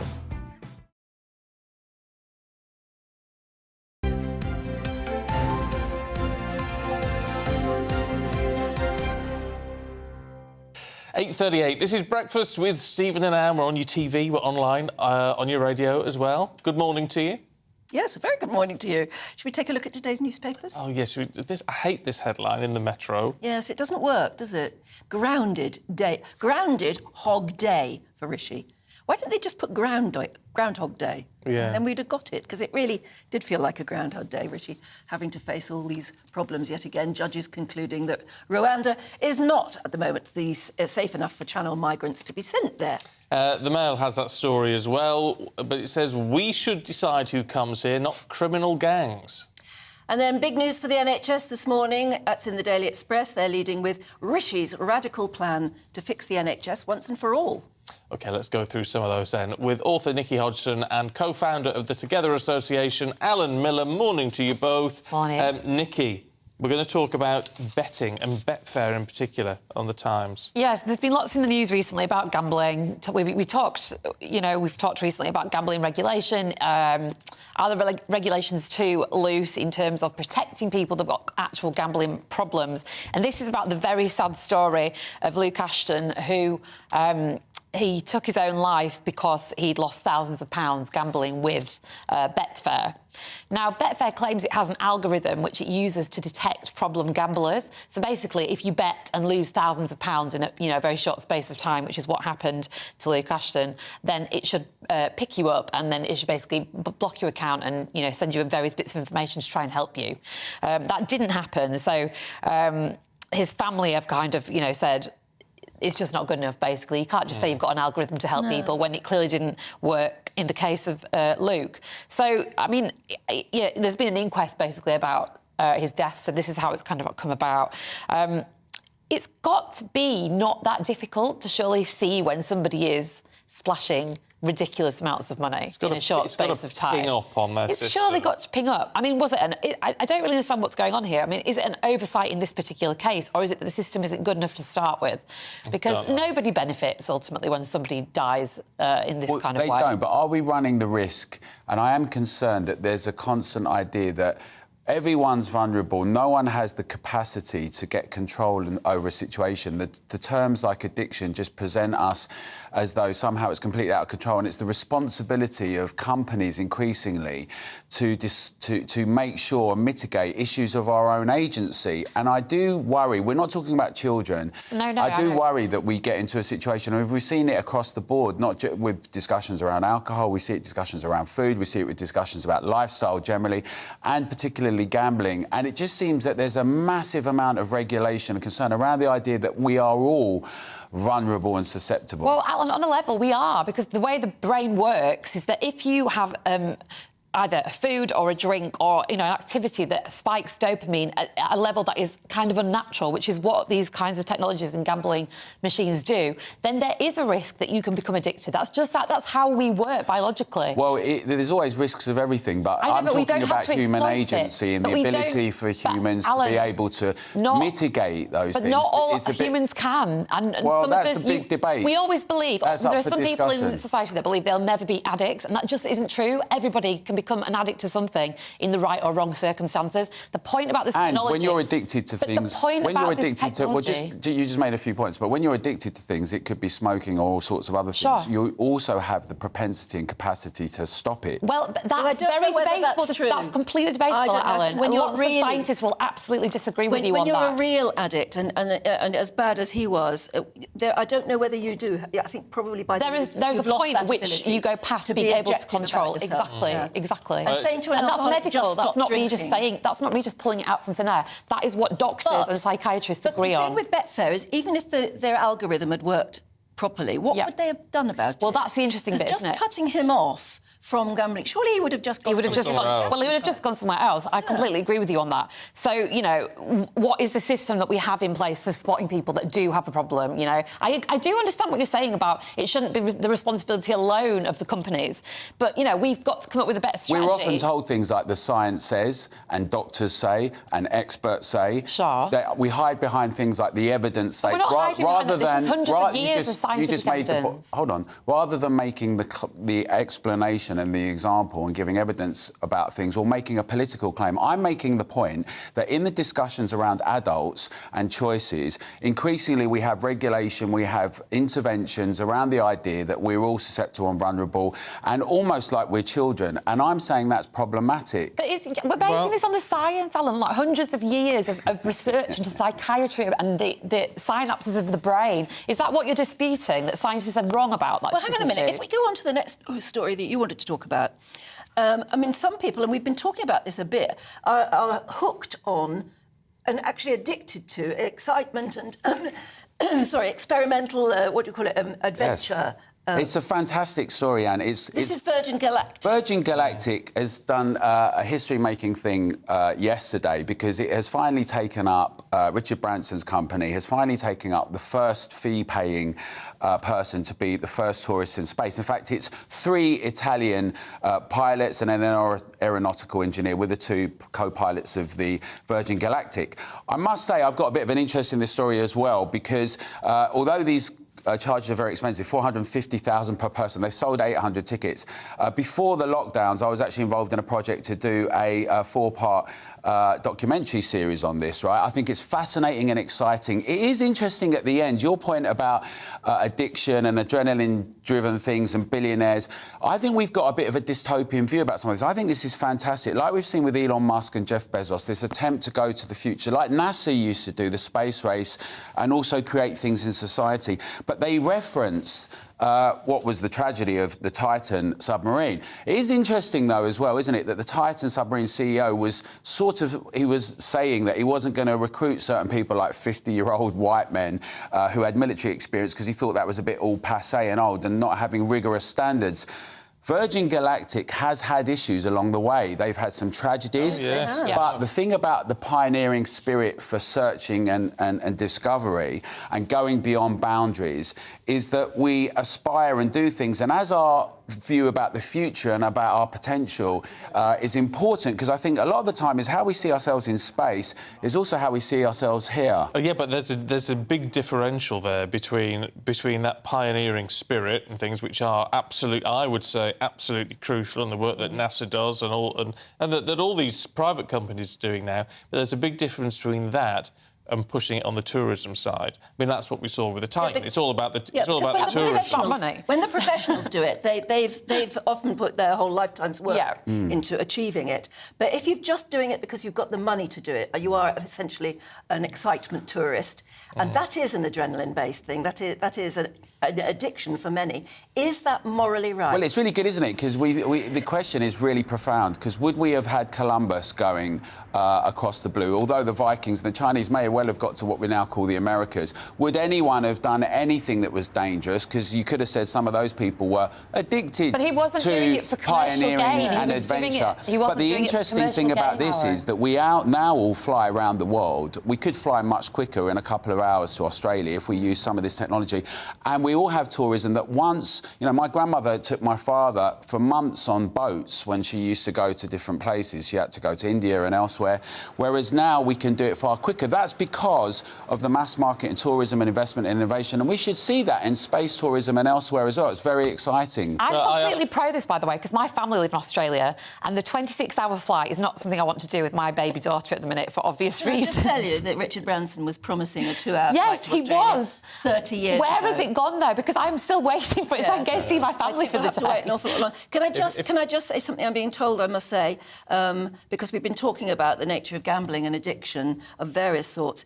If that affects you, remember you can get to the Samaritans for free if you just call 116 123. It's really important that I say. There's also a national gambling helpline on 0808 8020 133, and if you need me to repeat those numbers, we'll put them on the website, the GB News website, OK?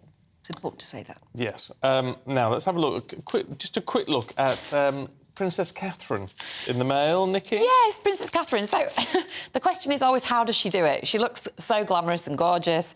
She has 3 children. We see her in the public eye a lot. She's always opening things. She's at events. She does all that brilliant work with the early years stuff for children. Well, the way that she appears everywhere and looks fantastic, etc., is because she only works within about a 25-mile radius.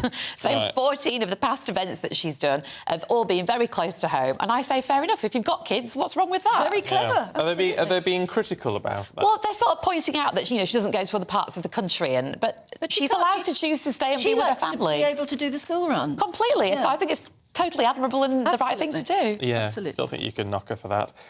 Alan, Nikki, thank you both very much indeed. Good to see you this morning. Congratulations on the award. Thank you. It's brilliant, isn't it? It's very nice. Very nice too. So we've left it in the middle of the desk all morning. Yeah, we have. It won't be here tomorrow. We'll shove it back on the shelf for tomorrow.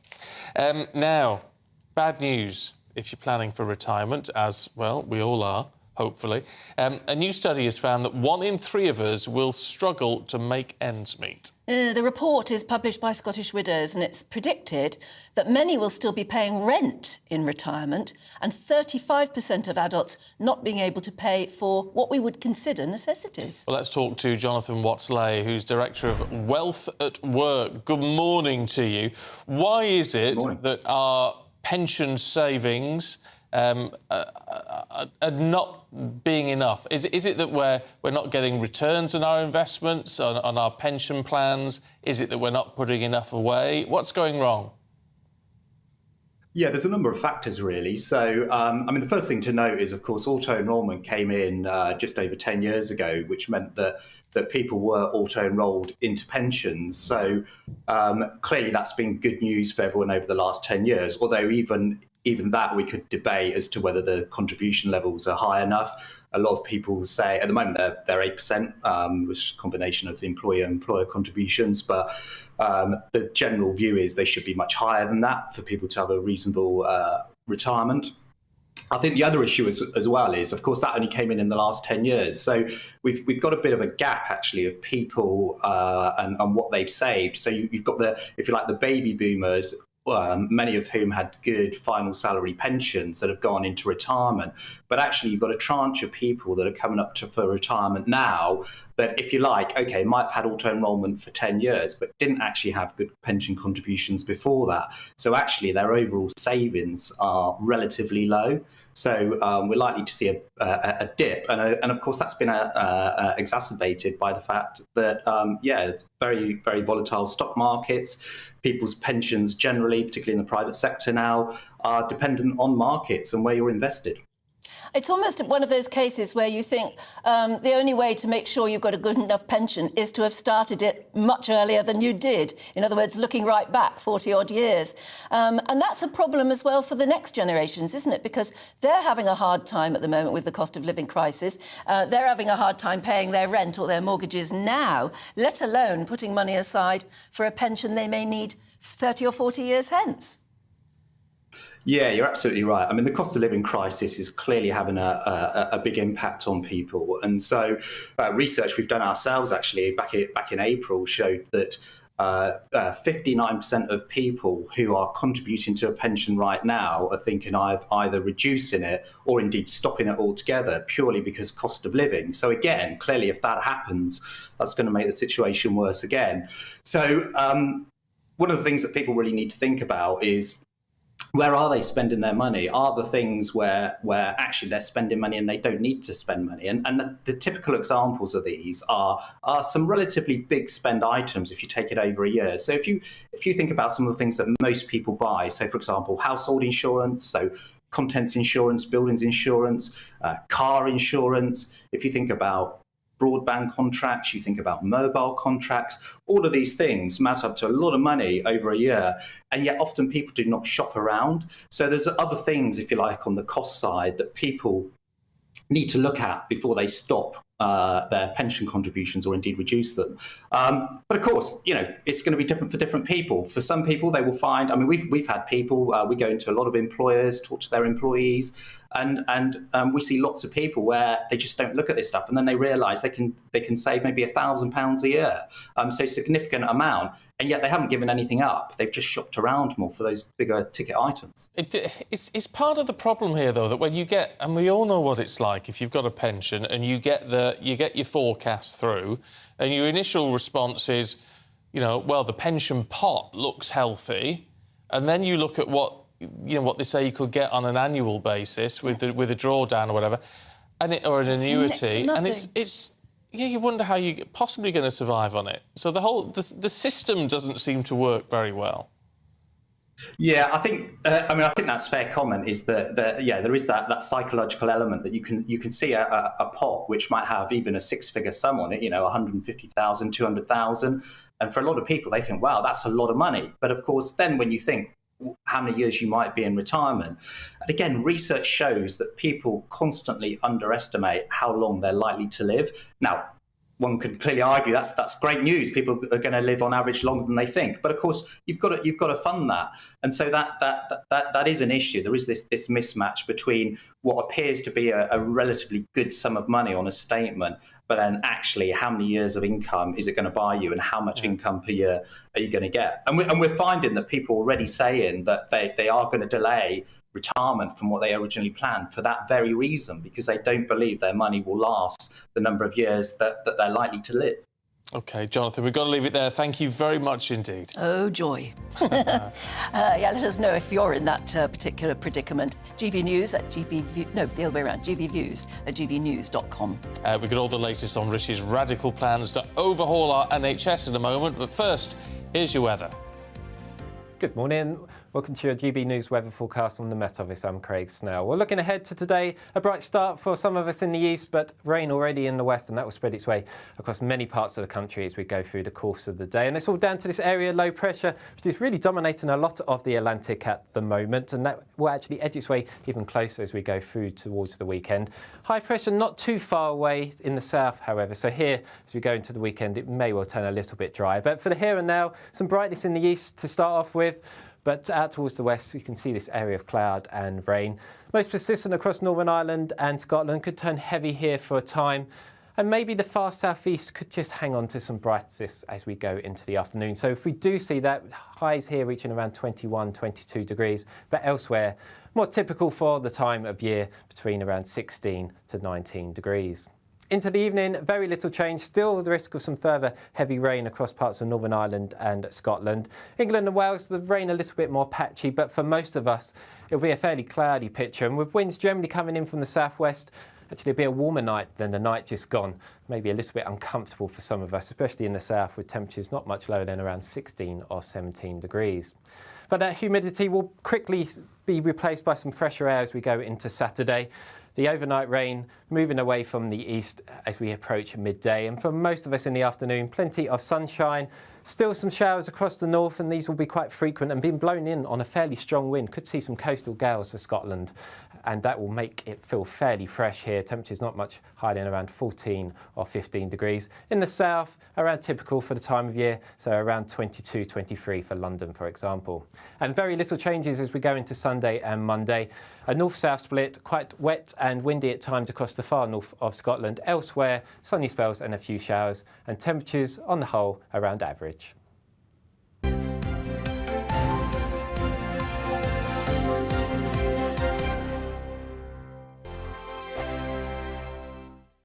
Like all families, we have arguments every now and then, but actually we agree on what the mission of GB News is, and that's the most fundamentally important thing. GB News provides the kind of platform that lets all voices be heard. We don't hold back. We're free to say what we really think. Just because some people who live in a tiny little Westminster bubble think that their particular story is important, that's not the most important story for me. And often there will be difficult stories, stories that you won't find on the establishment media. Because what people think in the north of England may be very different to what they're thinking in the home counties. We're going to carry on telling the world what life is really like for households up and down the UK. We love to be in your car, in your kitchen as you're having your breakfast. Whatever you're doing, you are part of the show.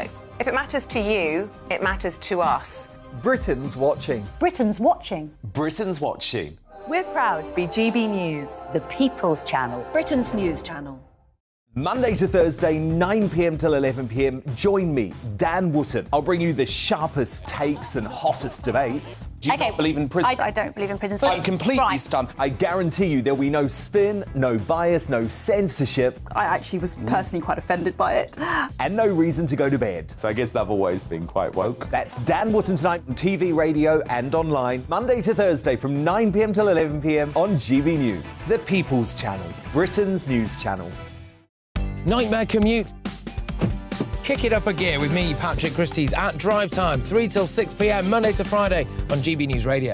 You can listen online and on DAB+, on the smart speaker app and on the GB News app.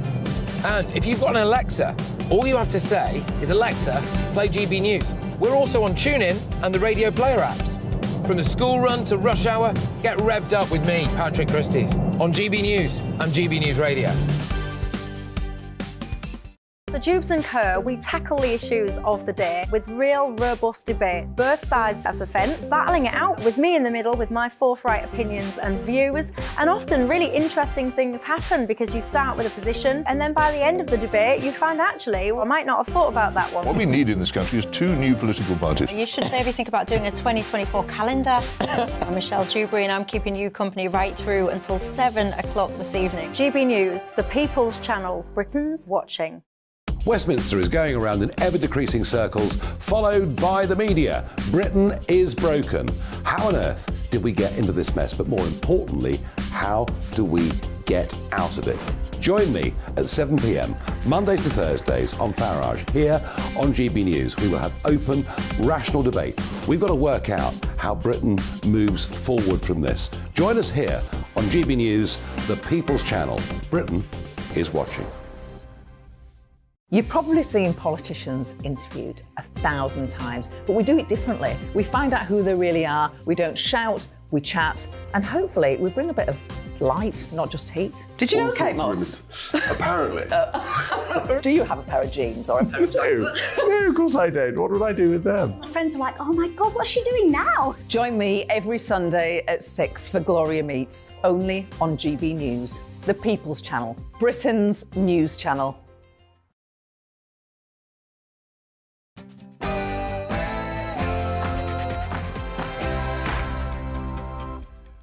Good morning to you. It's 9 o'clock on Friday, June the 30th. Today, the most radical reform in NHS history. The Prime Minister unveils plans to tackle staff shortages in the health service. Madonna on the mend. The singer is discharged from hospital after a serious infection. Stephanie Tetchy will be here with all the showbiz news. Plus, Mason Mount goes to Manchester. We'll have all the details with Aidan McGee. And as always, we'll bring you the latest weather update. Good morning. It's been a record-breaking June for us in the UK. Will the warm weather continue as we move into July? Find out later. Good morning to you. I'm Stephen Dixon. I'm Anne Diamond, and this is the award-winning Breakfast on GB News.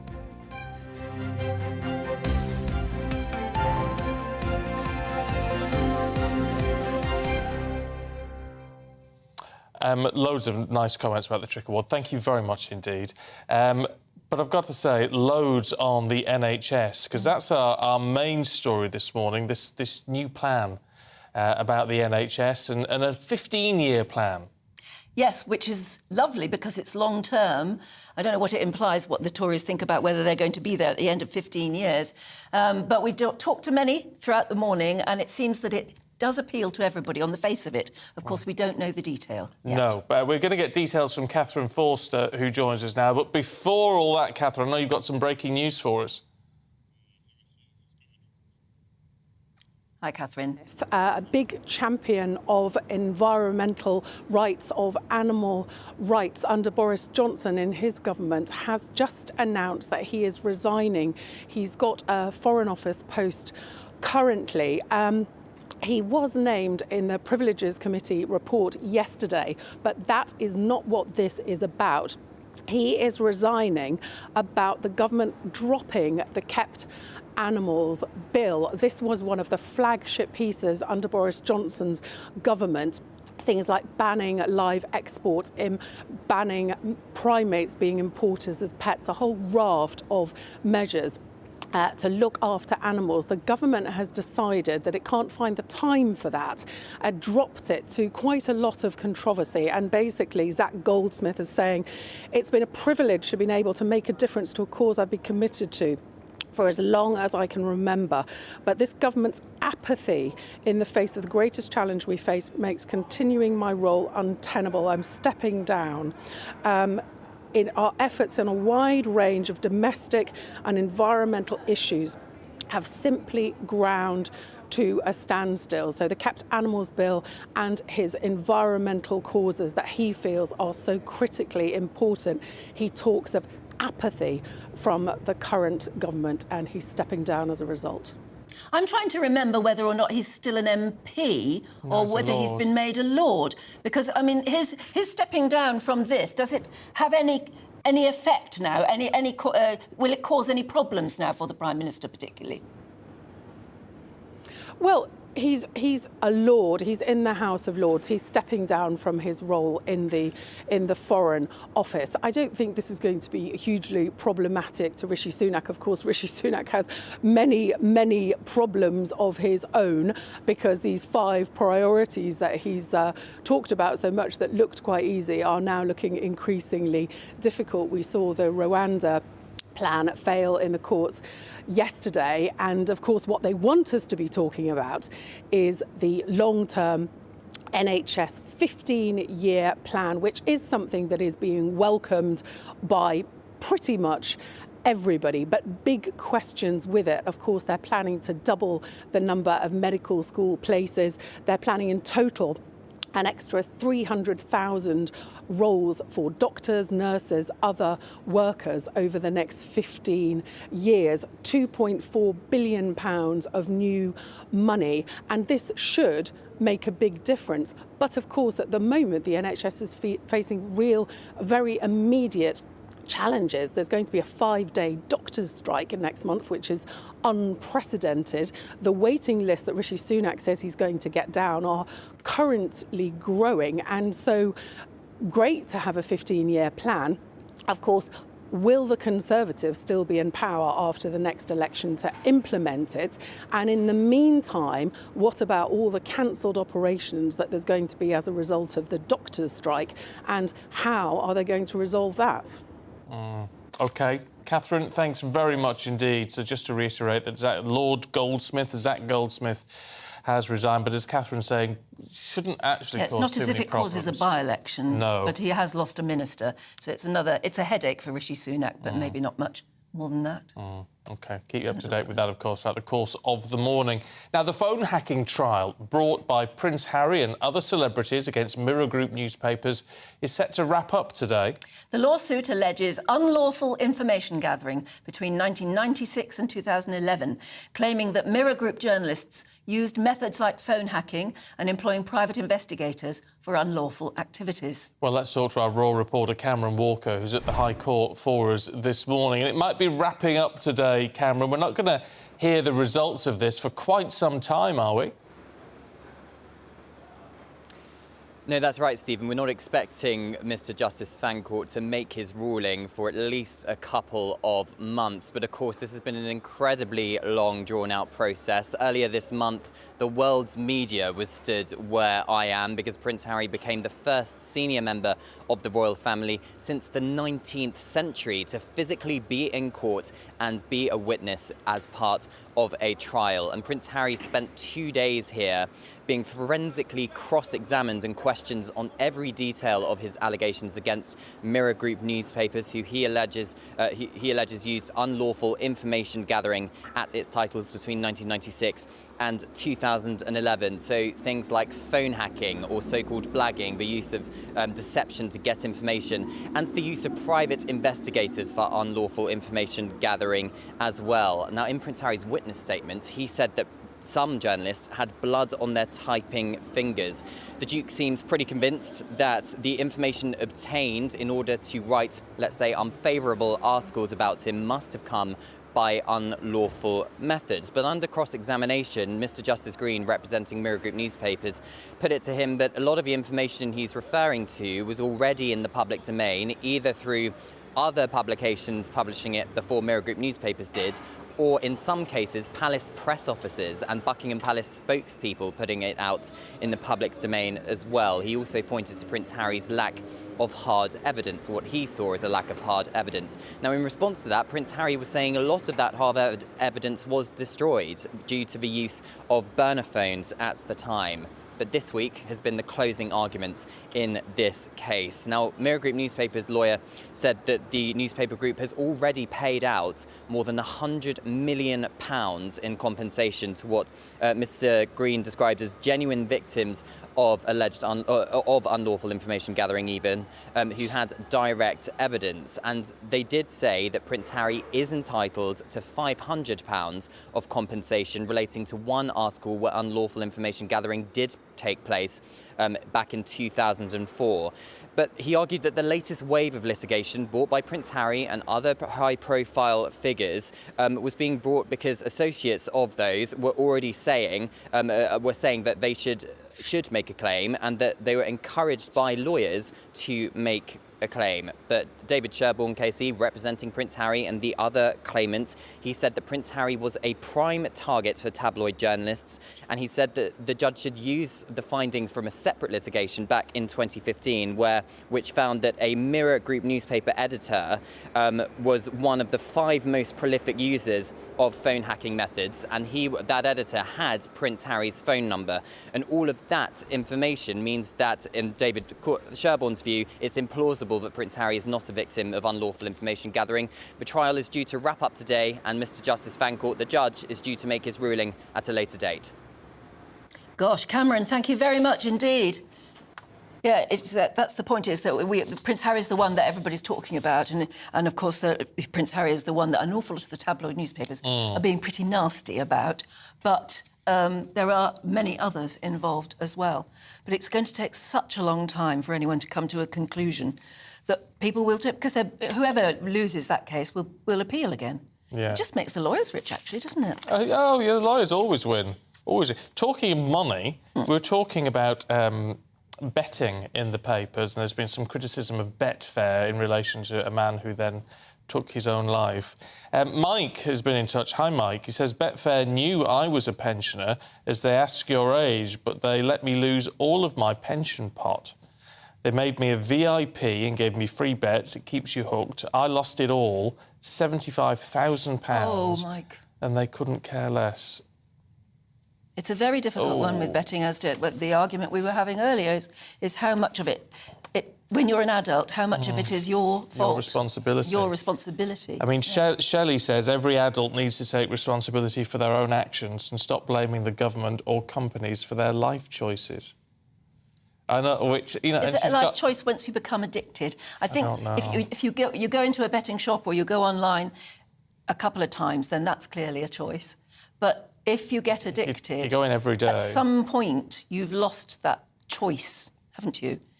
It's got the hold of you. And I think somewhere along the line you have to understand that too. Very difficult, especially for families who are involved. Deb says, my great-grandparents ended up in a Victorian workhouse because of gambling. No algorithms then. You were responsible for yourselves. Yeah, but you ended up in a workhouse. Yeah, but Mike, I mean, I know it's not to say there's no sympathy, Mike, because, I mean, obviously, to be in your position, heck, I don't know, would you consider... Were you an addict or... Well, I don't know. £75,000. That's everything, isn't it? When we've been talking all morning about the National Health Service, obviously, because of the announcements today, 15-year plan to completely revive it. But we ended up talking an awful lot about whether or not nurses should be degrees, whether they should have to go to university to be nurses. And Helen has written in with, I think, a lovely way of summing it up. She says, I'm absolutely fed up defending degrees for registered nurses.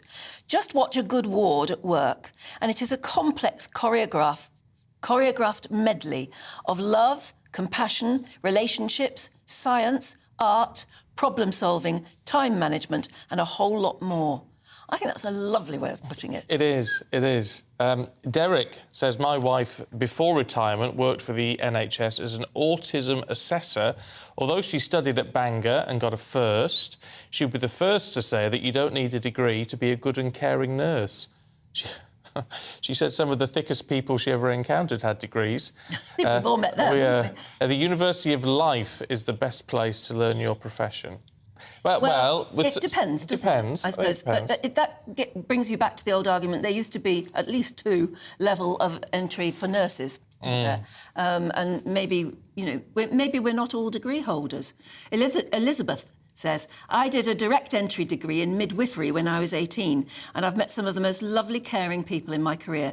Midwives and nurses must have a level of empathy to want to become healthcare professionals in the first place, and there's always an oversubscription for the level of places on those degrees. You'd imagine only the best get the best spots. And being in the job itself really hones your people skills. If nurses aren't being compassionate, it's because they're overstretched and tired of working under stressful conditions day in, day out. We love our healthcare assistants. They are really amazing and help to take the pressure off. There's a role for everybody, isn't there? Keep your thoughts coming through on that one. GBviews at gbnews.com. Still ahead for you, Madonna on the mend and Mount goes to Manchester. The latest from the showbiz and sport.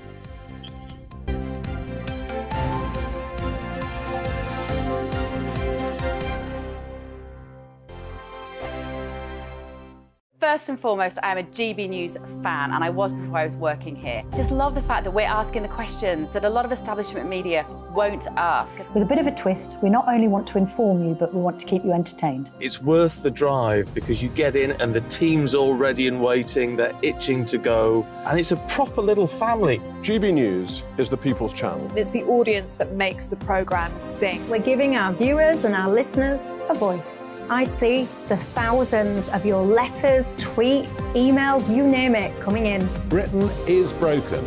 How on earth did we get into this mess? But more importantly, how do we get out of it? The establishment had their chance. Now we're here to represent you. It's time for something different. It's time for GB News. I'm very patriotic. I believe in Britain. Our best days lie ahead. Britain's watching. Britain's watching. Join us here on GB News. The People's Channel. Britain's news channel.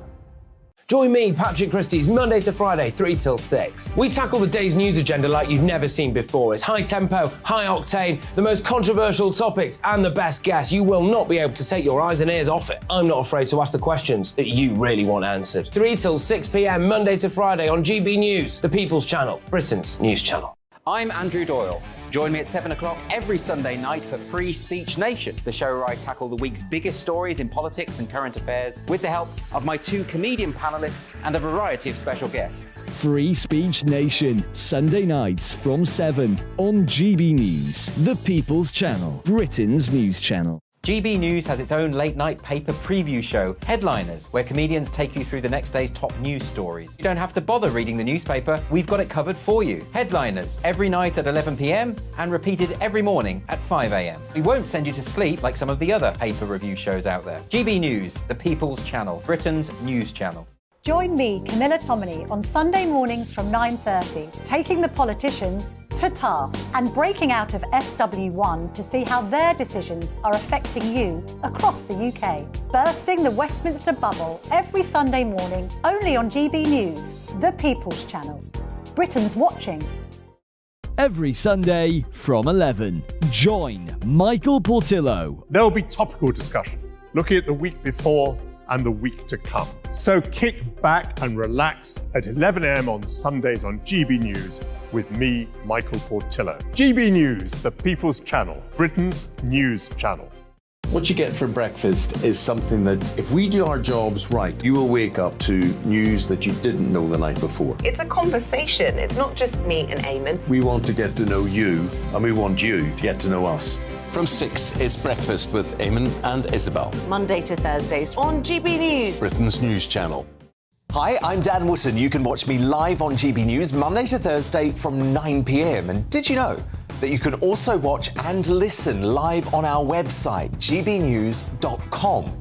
You'll always be up to date on the latest breaking news, as well as enjoying the best stories, opinions and shows. You can even join the debate under our live player as you're watching. So head straight to gbnews.com on TV, radio and online. GB News, Britain's news channel.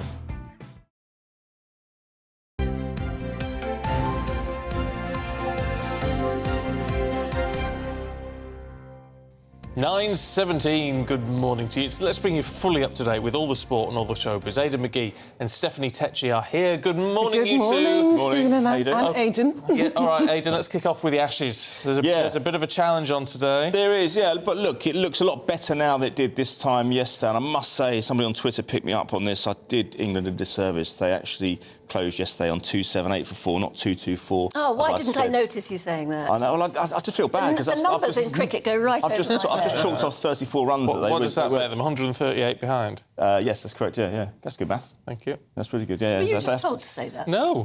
Oh, you. I think you were. Anyway, this time, yesterday looked very bleak because England looked as if they were struggling to get Australia out. England dismissed Australia for 4-1-6. They raced then, when they got hold of the bat, they raced into a 188 for 1 lead. They closed on 278 for 4, but it was just mad 45 minutes where they lost Ollie Pope, Ben Duckett and Joe Root. Joe Root went for 10. Now, he's somebody who regularly gets centuries at test level and in one days, and yet, he went for 10. He could have gone for the first ball, to be honest with you. So that wasn't very good. And then the partnership of Harry Brook and Ben Stokes, the captain, saw England towards a very decent total of 278 for 4. So, yeah, there's lots to do this morning, but crucially, Australia are going to be without Nathan Lyon. He limped off with a calf injury yesterday. That's so crucial, and it actually affected the odds. I was just going to say, we're saying this morning that we could still do it. Yeah. What are the Aussies saying this morning? The Aussies are quite... it's a different Aussies to what we knew 10 years ago. They're not as bullish. They're not as kind of... It's not the bravado we used to see under Glenn McGrath and when he used to predict 5-0 wins for Australia before the series, and of course Shane Warne. But no, they're very conciliatory. They're very respectful of England. It's a different Australia, I'll tell you that. OK, let's go from Australia to the United States, should we?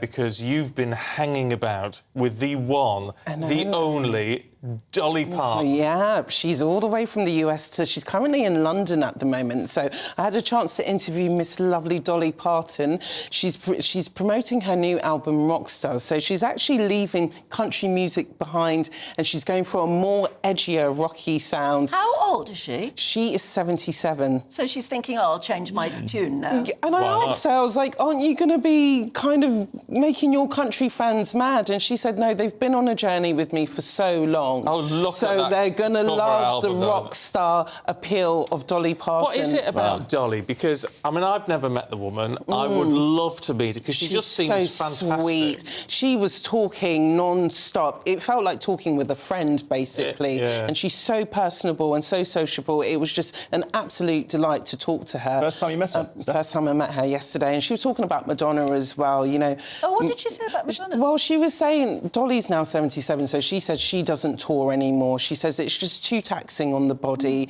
She says she hasn't got a gruelling exercise regime like Madonna, like 6 times a week. But Madonna's 13 years younger than Dolly, so she probably still has it in her. But she says with all these kind of things, you just have to take a bit of caution, and it's just about producing the music, really. But I'm sure you see, Dolly... that's what Madonna's family have been quite openly saying, is that she drives herself too hard. Yeah. It's actually unrealistic. Yeah. And they've been telling her for years, take it a bit easier. Yeah. And at your age, you've got to look after your health. Well, I don't think Madonna considers her age. That's the thing. I think she's eternally young. I think she's got that Peter Pan syndrome that a lot of these young, older celebrities tend to have, where they still feel like they're fit in their 20s. I remember a quote from her. She said, the most controversial thing I did in my career was stick around. Oh, yeah. Which is true. Yeah, she doesn't want to go because what does she do? And, you know, fans worldwide want to see her. This tour's set to be 45 cities over 7 months. So there is... 45 cities, and... See, that is crazy. So there's still a demand, but she's obviously paid for the price. Yeah, well, she has, bless her. So at least she's on the mend. Speedy recovery to her.